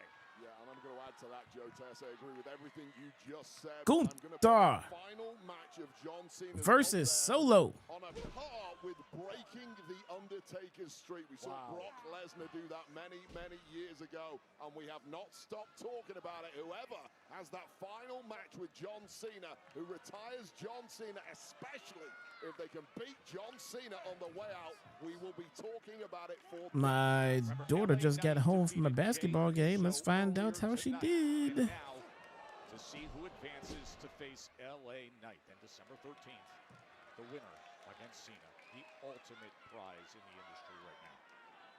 This is such an interesting collision between these two in the ring. Oftentimes they use similar playbooks. It might come down to who is the better at cheating in this particular match, and I would have to give a significant edge to Solo Sikoa based on the fact that there's this almost 7-foot tall See him woke. Tonga menacingly. Where is Billy? Hey, Billy. Billy says, "Hey, I have a question for you, my man." At all times. Yeah, try calling the match with Tonga choosing to stand right in front of me here. Nearly 7 foot tall, the imposing figure, the menacing force for Solo Sikoa.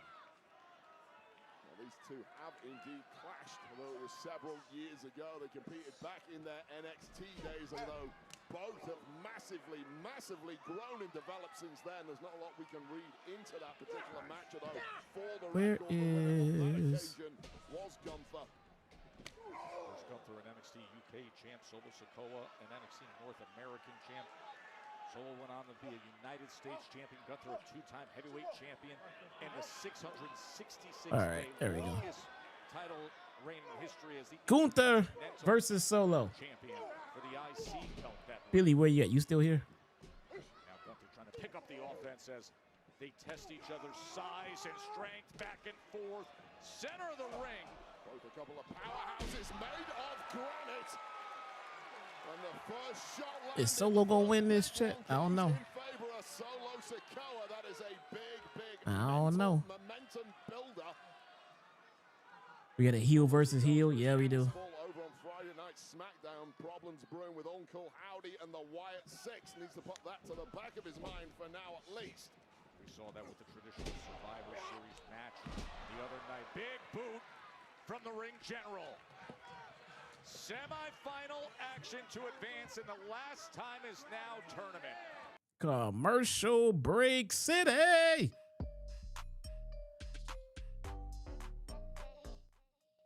Is it me because I wasn't really counting them, or has there been less commercial breaks tonight?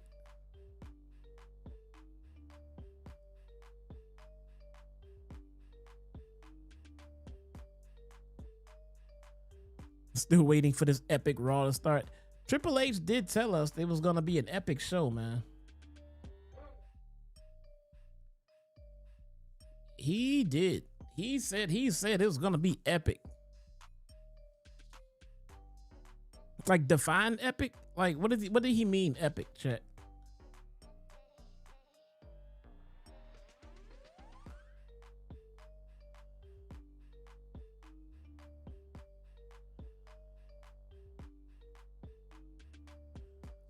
Does anyone know if Penta was supposed to win last week? So I saw a video with that in the title, but I never clicked on it and watched it. So it's out there. I think if you go look that up, it's out there somewhere. But I'm not sure. But I did see that. I did see a headline with that in the title, but I'm not sure.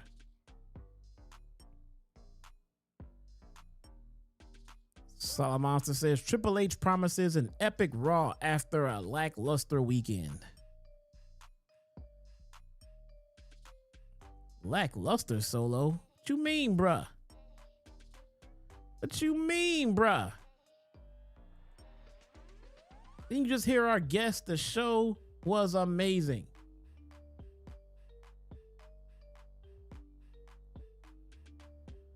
Maybe he's got a big ending, man. Maybe he's got a big ending to explain all of this. But again, if he comes up with some kind of epic ending, he didn't give us an epic show. He just gave us an epic ending to a mediocre show.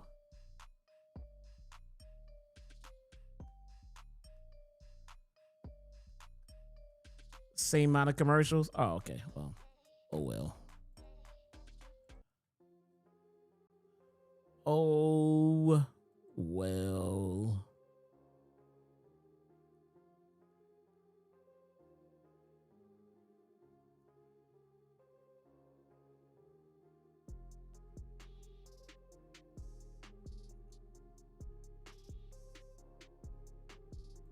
Arizona, massive crowd. There we go. Arena. Things have changed with Gunther and Solo Sikoa, and that is because of the presence of the enforcer of Solo Sikoa, Talatonga. Now, this was the second the referee turned his back on Talatonga. So smart by the MFT, sweeping the legs of Gunther and finally giving Solo a massive upper hand here. But Gunther once again trying to go for that weak spot. Got a couple of shots on the hand of Solo Sikoa. It was me, Austin. Oh, son of a bitch. Yeah, Gunther dominated the first 2 rounds of this last time is now tournament to see who faces John Cena in Cena's final match. It was Javon Evans and Carmelo Hayes that he got through. This is a very different beast, Wade, with Solo Sikoa. Completely different. It's me, Austin. Animal is the right word because the mentality of Solo Sikoa is to be merciless. Oh, son of a when he bitch. has the upper hand. This is a perfect moment for Solo Sikoa to take a little breather, knowing full well he has the big Austrian opponent hurt at this point and unable to attack. You see Gunther reaching for his back, chop down to the back of the neck. Gunther himself was trying to take advantage moments ago when Solo Sikoa went for the Samoan spike, but hit the ring post, and then Gunther was targeting that thumb. And now back to the chop. We lost, chat. We lost. How did this happen? This time, Gunther locking it up. Yeah, so rare you see a block like that on a body slam, but so technically astute.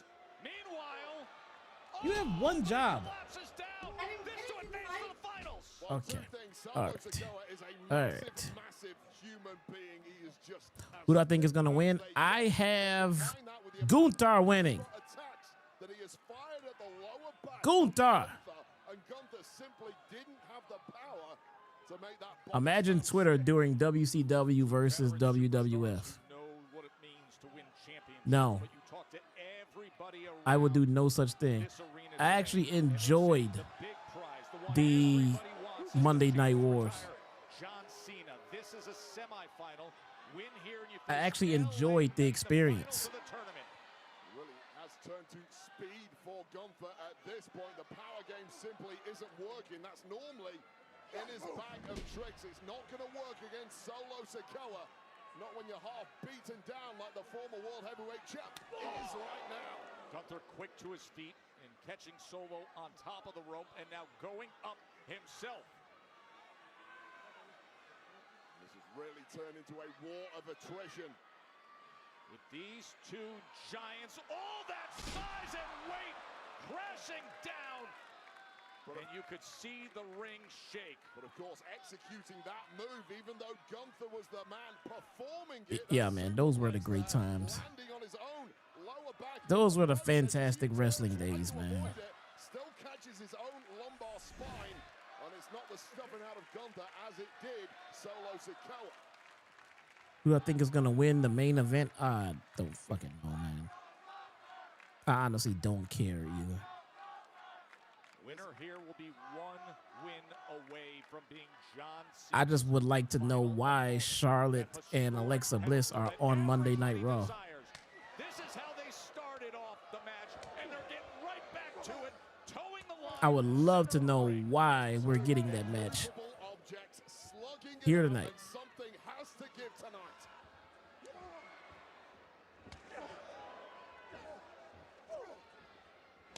Wham!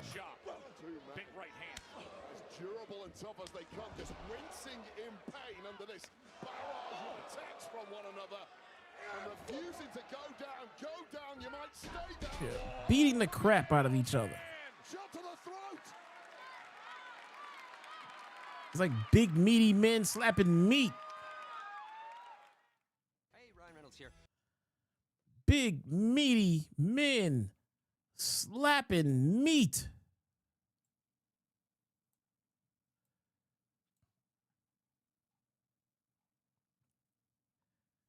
Oh my goodness. Ooh, I should show you guys the gotcha game that I've been playing.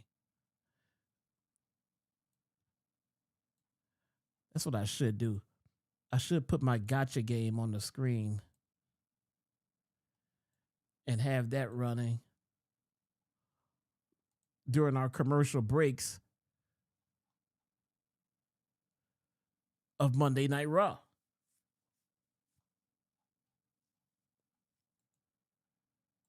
Maybe I'll take a vote on that. I don't know. Maybe I'll take a vote on that to see.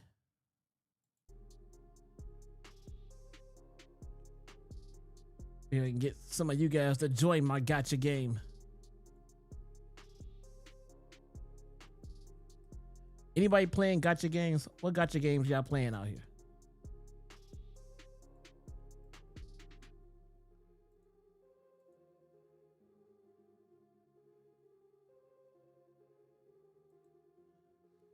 What gotcha games?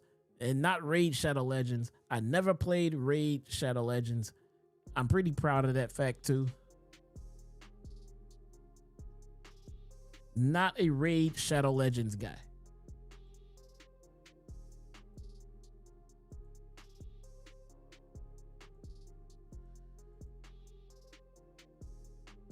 I just keep thinking about Ollie Davis doing Raid Shadow Legends spots on Wrestle Talk. Man, I have not watched Wrestle Talk in years.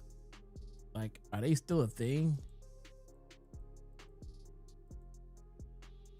Like, I don't even know. I still fuck with Cultaholic though.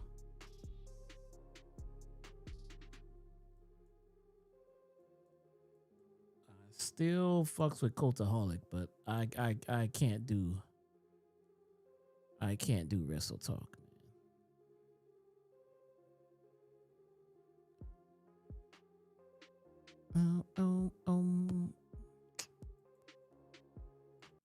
And we're back.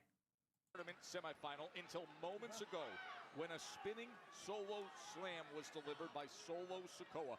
We are now in the deep waters of this thrilling semifinal to see who will advance and draw closer in the last time is now tournament and be John Cena's final opponent. The winner here advances to Friday Night SmackDown to face LA Knight. Oh, the running hip attack by Solo, and now he has Damn you, Frag dude. I almost got through the stream without somebody spoiling Monday Night Football for me. Almost. Almost. Almost. Almost. So close. So close. I figured if I mentioned it, that was inviting a troll. But if I said nothing about it, then maybe I could get away with it. And you just have to be uncompromising at this point in the match. Uncompromising with your opponent's health. Uncompromising with your own health. Ignore the fact that every So close. screaming, give up. Nothing to spoil. Live to fight another day. Remember what's at stake. History hangs Oh man, all right. opportunity to go Didn't get through. Let me pull up my fantasy team now then. at Saturday night's main event. Damn you guys. Damn you guys. Can he get him in position here? Big body, thick Solo Sikoa. Oh, instead, possible Samoan drop opportunity. No! Getting out the back door. Nah, it's fine, bro. That's fine. He damaged it earlier. And there it is. The Samoan drop. And now Hey, beat the crap out of Quaz. Look at that. Boy, oh boy, these two are just running on fumes right now. I beat the crap out of Quaz. Everything they've got, and why not? And I sat Lamar Jackson this week. Thank Christ. That guy has gone down the goddamn toilet, man. I don't know what his problem is. The spike. Once in a generation moment. This is your only opportunity. I don't know what his problem is, but he is trash. Refusing to let it go. He has lost it. what a chop! Knife's edge right across the neck of Solo Sikoa. And another. How much damage can Solo Sikoa take? You want in on fantasy football next year? Good. Because I got to get rid of people who have not been taking care of their teams. I got people that join that don't even know how to play the damn game, man. Kick out, bruh. Told you.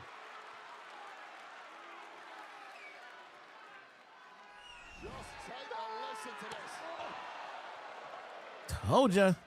As Solo was going in for the big one, Gunther bounces back, but then a spinning Solo followed by this iconic splash. And it's still not enough to keep down the ring general.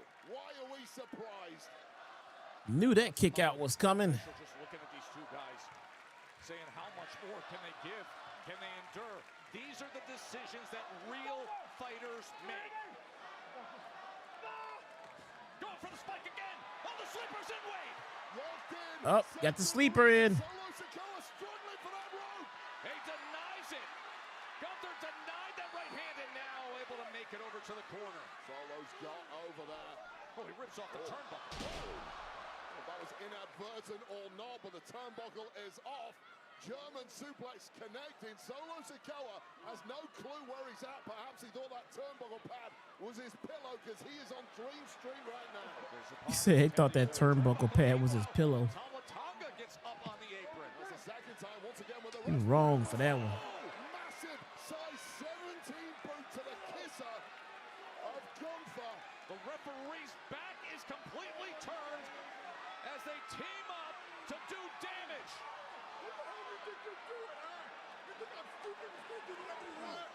He ref said, "You think I'm stupid?"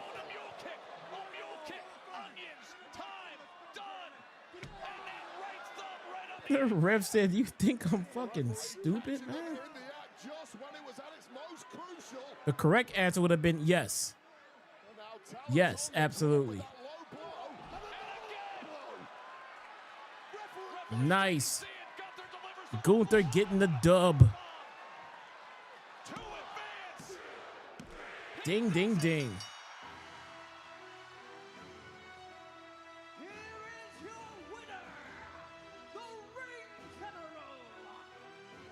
Gunther. We talked at the beginning of the match about how these two styles were so similar, how it could come down to who out-cheats who, while the ring general gets it done again against overwhelming odds at times. This is where the referee Can't count Gunther out in these, man. You can't really count Gunther out.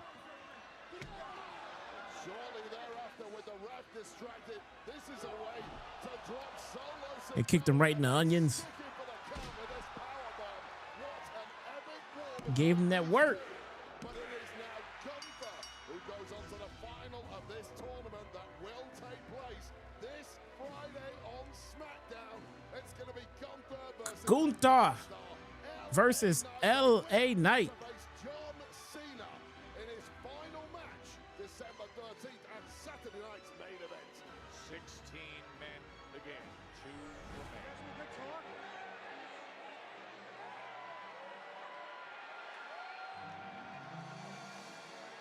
Gunther or LA Knight to win to face John Cena.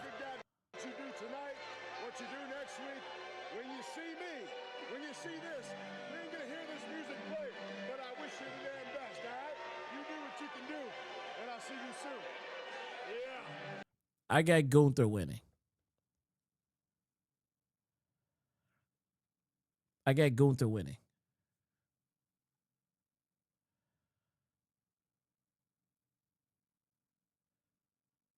Triple H is extremely high on Gunther.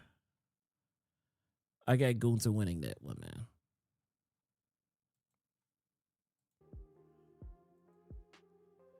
LA Knight needs this. I'm like, you said Carmelo Hayes needed it.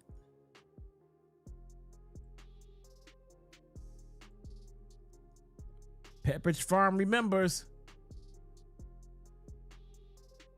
Pepperidge Farm remembers.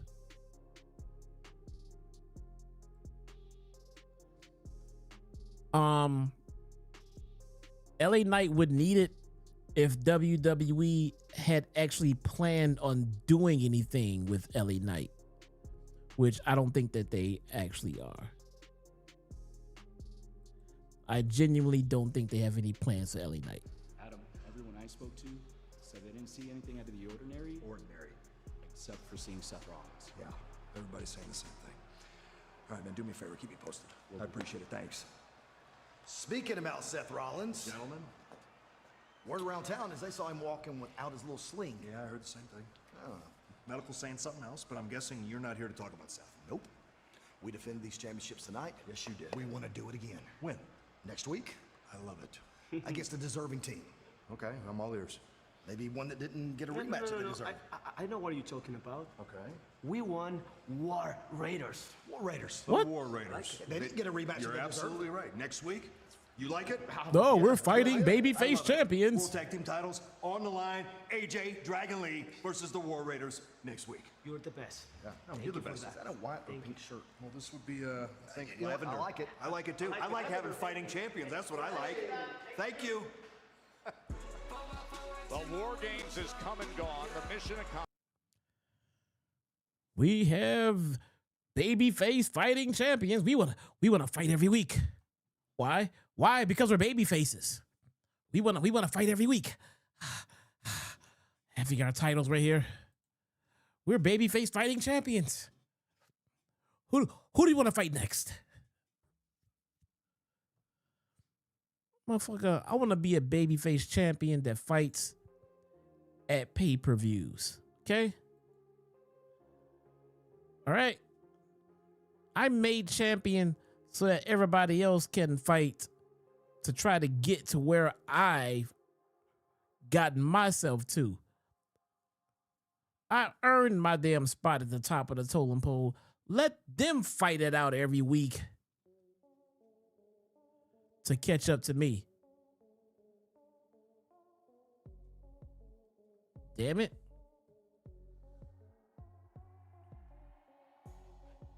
Aren't the War Raiders baby faces? Yeah, baby faces only want to fight other baby faces. When it's a heel involved, they don't deserve it. Do you know anything about Pro Wrestling 101, boy? What is wrong with you? Baby faces only want to fight other baby faces. They haven't been seen on TV in months. It's not the point, all right? The point is baby faces. Damn it. What's wrong with you people?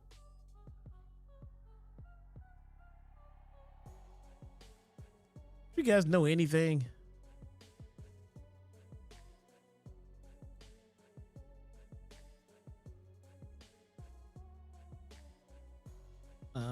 Let's see. Done. Were the Creed brothers? Shit, I don't know.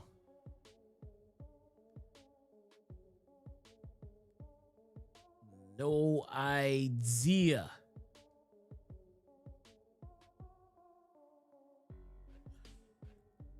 BC was right. What did he say? He's right about what? Survivor Series?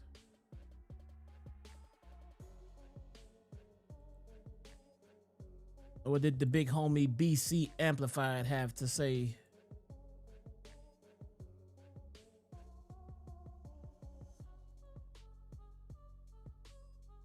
Penta is out for a while. That sucks, bro.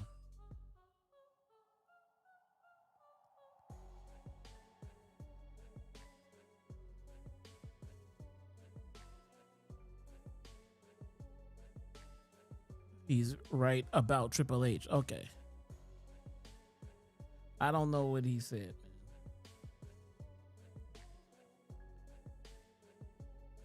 The product is not good, man. The product is not good. It hasn't been good for a while. I'm just waiting for it to come around. This isn't the worst lull in WWE. There's been worse. Do you guys know I took a break? I took a break from WWE during the Super Cena era when it was just Cena wins all the time. I literally stopped watching WWE. Like I was completely 100% gone. Like, I'm not watching this shit anymore. I'm done. I completely gave up on WWE during Super Cena, man.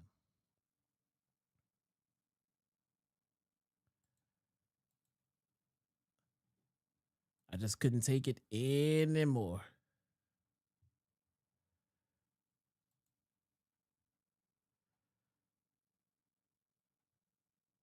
Hey, it's official. Next week, you'll face Finn Balor. So where's your head at as you get set for that? Jackie, we all know that the main issue is with my bastard son, Dominic. Your bastard son. Judgment Day, I have no problem going through them one at a time. Fair enough. Listen, with Dom reclaiming that Intercontinental Championship, I'd be remiss, Ray, if I didn't ask if there's a chance we see you take another run at the IC title. That still hasn't been ruled out. So yes, there is a big possibility. Whoa. The IC title? Logan Not to Paul. interrupt your little video here, but was just on my way to my private jet. Seems as if I stumbled upon some crazy talk. Logan Paul. If it isn't the one guy who might be more of an ass than my own son. Ray, stop, Ray. I'm Might be. 6'3". You're 3'6". I'm a great father. You're a deadbeat dad according to your own son. I don't know if you heard, Mr. Out of Touch, but the IC title belongs to the Vision, the most dominant force on Raw. So I'm actually glad I stopped by, because consider this a warning. You need to step down. Oh, snap. Who's gonna stop me, pendejo? Oh. I'm not just gonna stop you. I'm gonna retire you.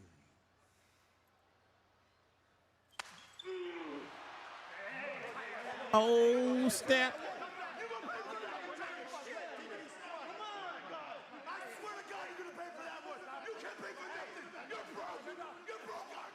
lot of people enjoyed that slap. He's right about WarGame, about Triple H.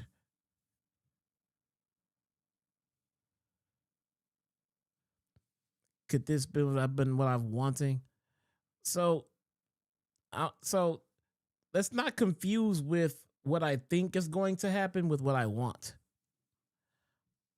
I don't want a Rey Mysterio heel turn. I just feel like it's coming. I feel like they're setting up for it.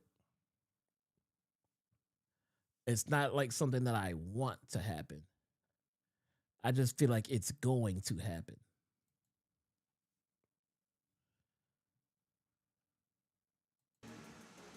Where's the epic moment? Charlotte Flair came out.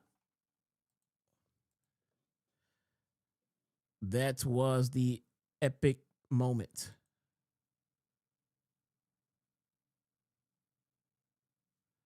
Don't you guys know anything, bruh?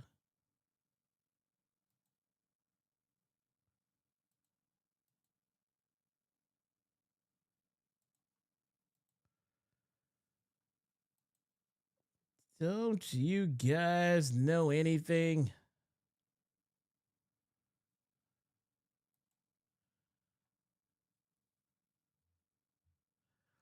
I think they're going to do it. I think that's where they're headed.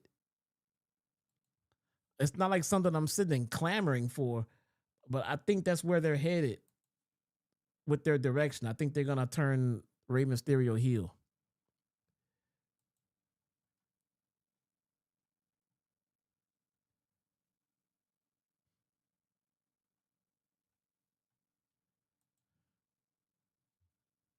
See, they have lots of entrances to get through.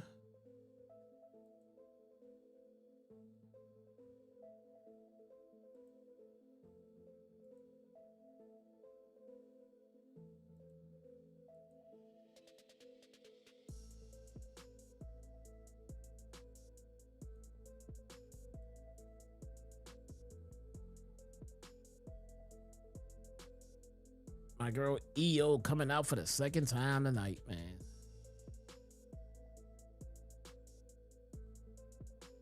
She's so good. She's so good.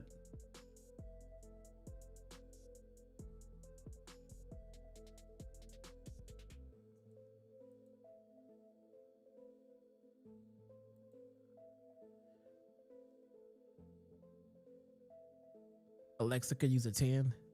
You think they're gonna turn the Judgment Day babyface?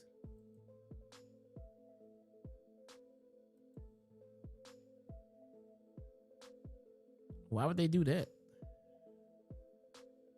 What's your theory behind that one?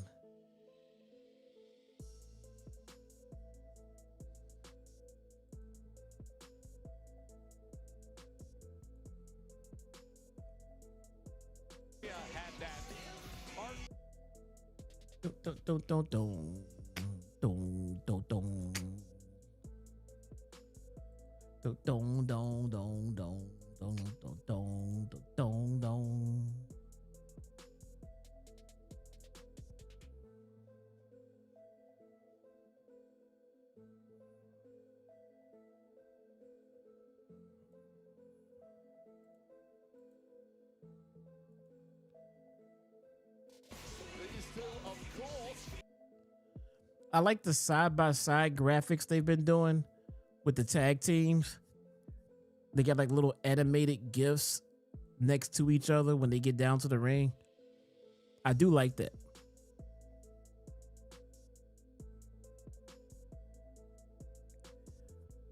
They want the IC title.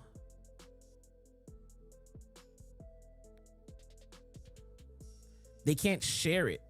Who's coming for it exactly?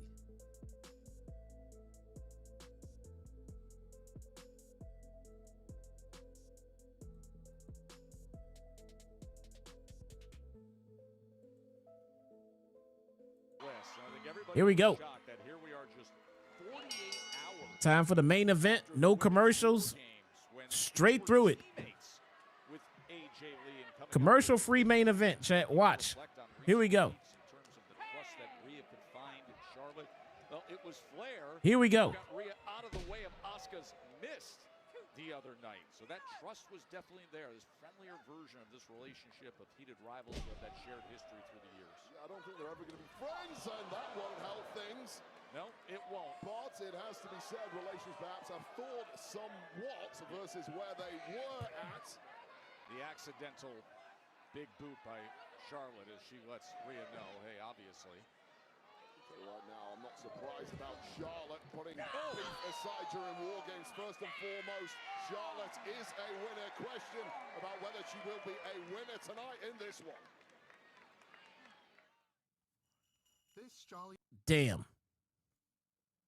Commercial break.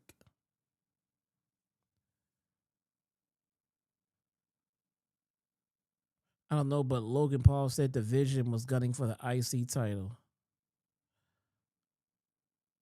Wait. I thought you said that the Judgment Day wanted the IC title. I think they may turn Judgment Day babyface. I said, why? And you said you don't know because Logan Paul said Division wanted the IC title. You said they want the IC title. You said the Judgment Day was turning babyface. Then you said they wanted the IC title. Where'd Division come from? I think they're going to turn Judgment Day babyface. Why? They want the IC title. Who? I don't know, but Logan Paul said Division is gunning for the IC title. Where'd Division come from?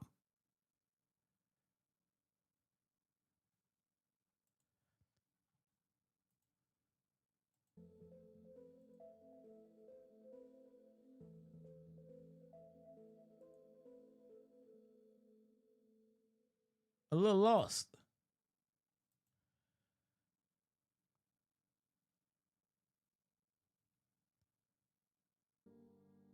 The Judgment Day feuds with Division. They have two heel factions feuding right now?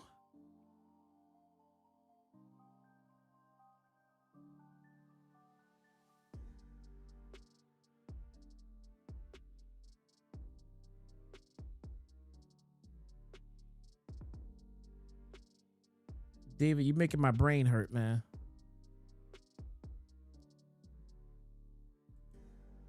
Making my brain hurt, bruh.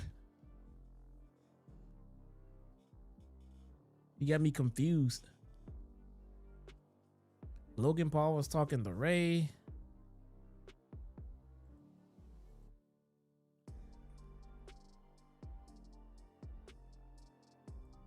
Logan Paul said it to Ray.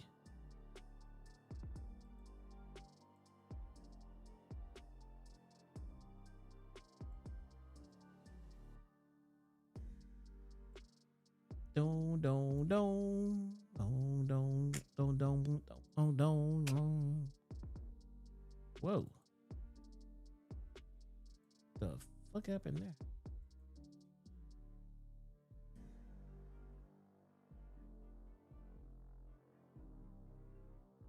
Yeah, Logan Paul's in the Division. He won the IC title. Can't get it from Rey Mysterio. Maybe I wasn't paying attention to what he said exactly.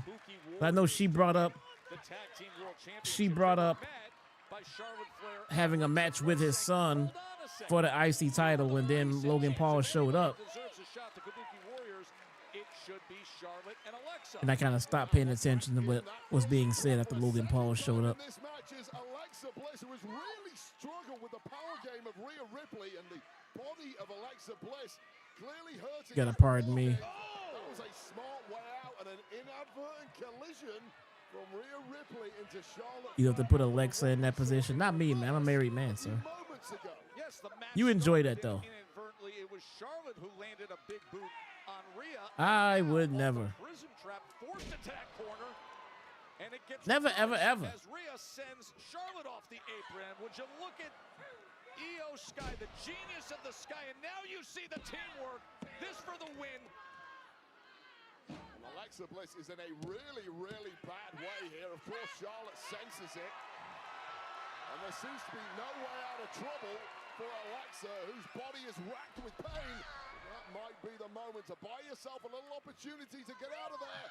Oh, trying to reach for Charlotte after that Meteora attempt. And instead, a massive right hand from Io Sky.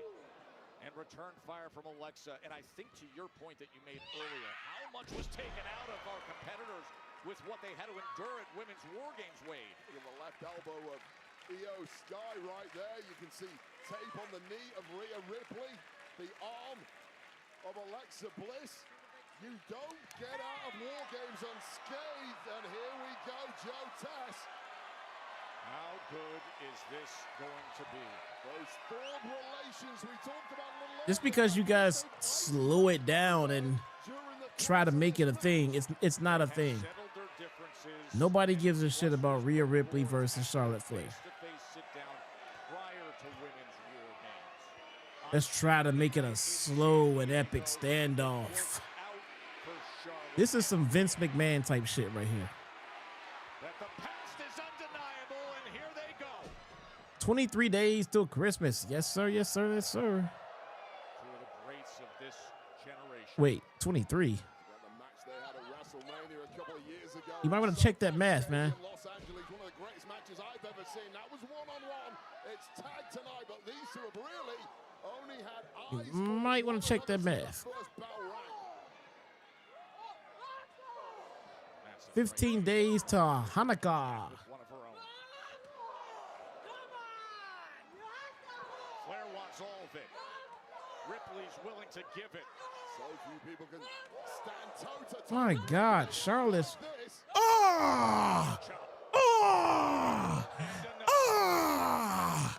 Oh! Momentum gathering. Rhea Ripley can feel a lot more than momentum. Oh, the big headbutt. The Steiner math. Rocking Charlotte Flair, but immediately recovering. Nice. Right to that top turnbuckle by Flair. These two just know each other so well. They've studied each other as opponents in the past. Oh! From down to up and delivering the kick. Ah! Between Ah! here in Arizona. It's Money in the Bank. Like for reals, bruh. Second commercial break. Can we get a third?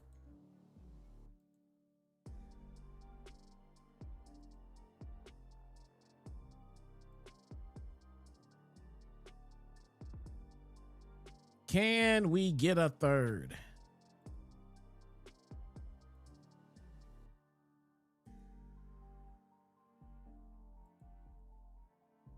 I think she low-key does think she's Brock Lesnar, bro. I think she's Brock Lesnar guy.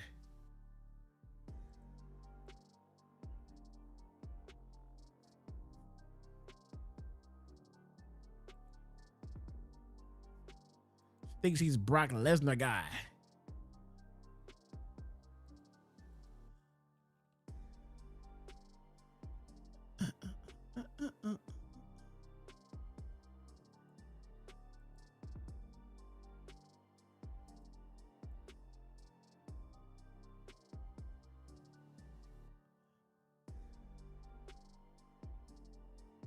Why did they make this the main event? So maybe this ties into having something to do with Triple H thinking we were going to get an epic show. So what can happen in this main event to make this something that Triple H wants to go out there and tell the world is going to be an epic show? Liv Morgan's already back.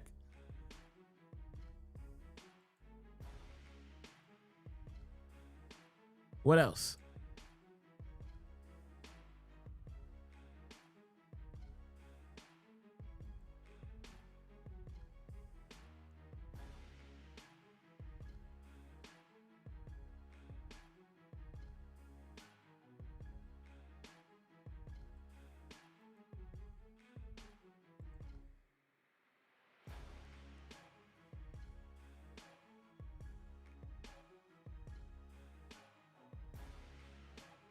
23 because Hispanic folks celebrated on Christmas Eve. Yeah, but that don't make it Christmas. That just means it's Christmas Eve. You can't change the holiday.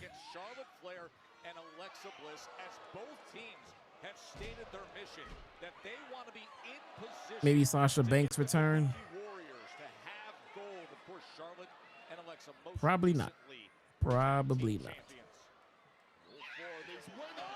Have been put through the meat grinder over the past 48 hours after the hell that was WarGames, successful as it may have been for these four. Sasha's dead. We have a broken Mercedes. Oh, look at that. Look at this epic. Look at this epic stare down with Charlotte and Rhea Ripley. Did you see that? Did you see that? It was epic. Did y'all see that? Bruh, it was epic though. Did y'all see that? It was all epic. That's what we have to look forward to in a Charlotte Rhea Ripley match. What you just saw right there. It still doesn't get you the victory. You can see that on the face of Rhea Ripley. She knows they just gave everything. Looking for the riptide right here. Can she deliver? Mercedes is the GOAT. And she needs more titles. Spiked right on the top of the head, and now a recovered Alexa Bliss can put this one to bed. And Billy had an epic dump this morning. Does that count?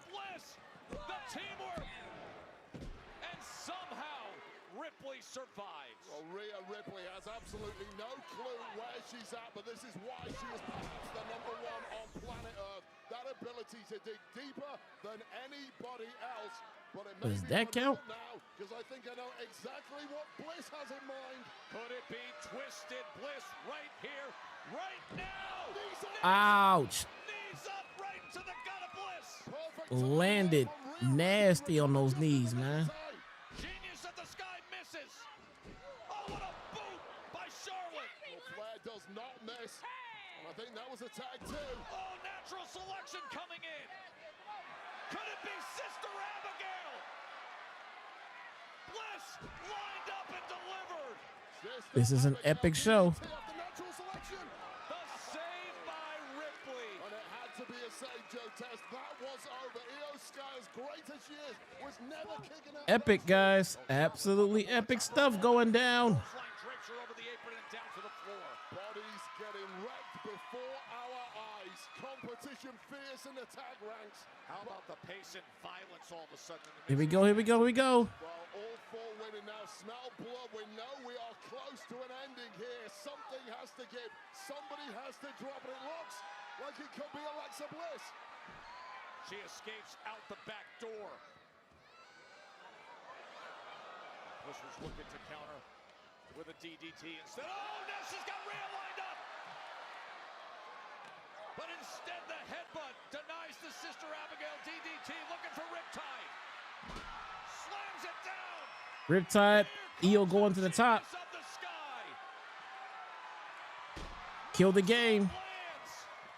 Charlotte just took Rhea Ripley and sent her flying into everybody for the save. That was just rugby scrum style there from Charlotte Flair, who knew it was game over unless she dug deep enough to power Ripley into the pile that was that pin. Great stuff here in Glendale, Arizona. Up, here comes the Kabuki Warriors are coming out. Guys, it's getting epic. It's an epic finish. It's an epic finish. Holy moly. Woo!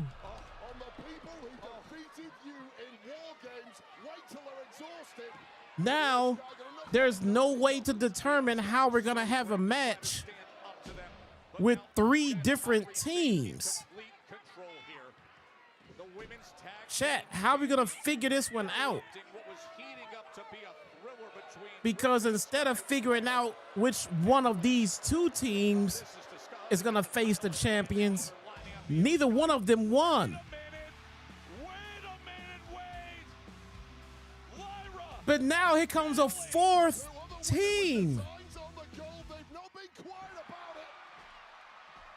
Here to save the day for the four who are competing in this match. Wiped out by the champion. What happens now? And the taste of their own medicine now. Lyra on the attack. Up on our announce desk. How do we determine? Liv Morgan is here. The Judgment Day are in. This is legit Monday Night Live. Former tag champs in their own rights here. And what a meltdown we are getting here in Glendale. Raquel Rodriguez. It is Monday Night Live.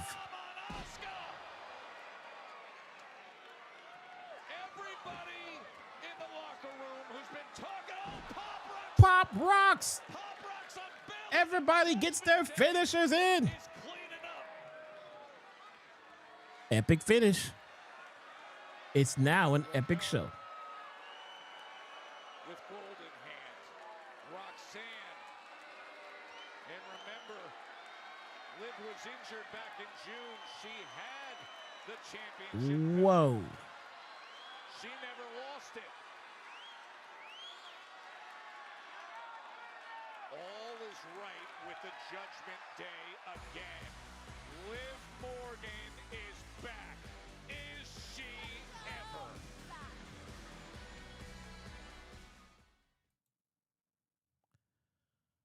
So, when does the epicness begin? Epic fail. Triple M, what's going on, bro?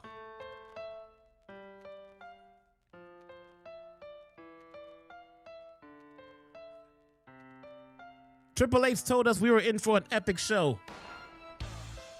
And you say Shaw City. And you say Shaw City.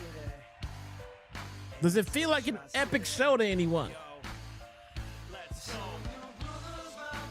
I think there's probably someone here that thought it was an epic show. Come on, we all know who it is.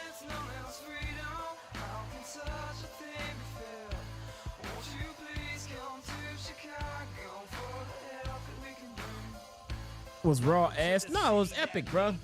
Place I grew up in, city that's crazy where gunshots are busted. Place I'm in love with, place that's corrupted, place that gave birth to D Nice said it was a good show. Ladies and gentlemen, that is it for tonight's stream.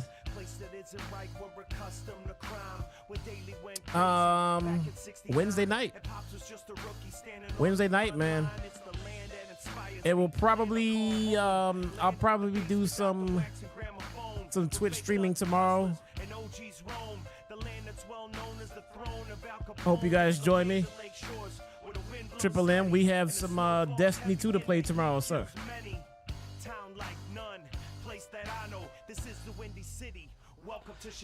We have some D2 to play tomorrow. Guys, I will see you guys next time. Thanks for hanging out with me. Take it easy. Be safe out there. I'll see you guys tomorrow, brah.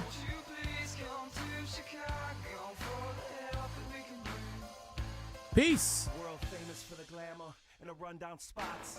A skyline so priceless that none can top. You can hear a different story up and down some blocks. And forever hear them bitch about the Cubs and Sox. It's a place like no other, unequal to most. Where the city runs deep from the streets to the coast. But things can get ugly, city streets are no joke. Cause the city's held down by the people and folks. It's a place of attitude, we think and we say. From heralds to the palace, this is each and every day. The real cops went to Ira's to drink the pain away. And the real hip-hop is NUR and HBK. It's the land of Lake Shores, where the wind blows steady. And the snow falls heavy and the heat kills many. Town like none, place that I know, this is the Windy City. Welcome to Chicago. So your brother's bound to get, and they chained him to a chair. Won't you please come to Chicago, just the same. In a land that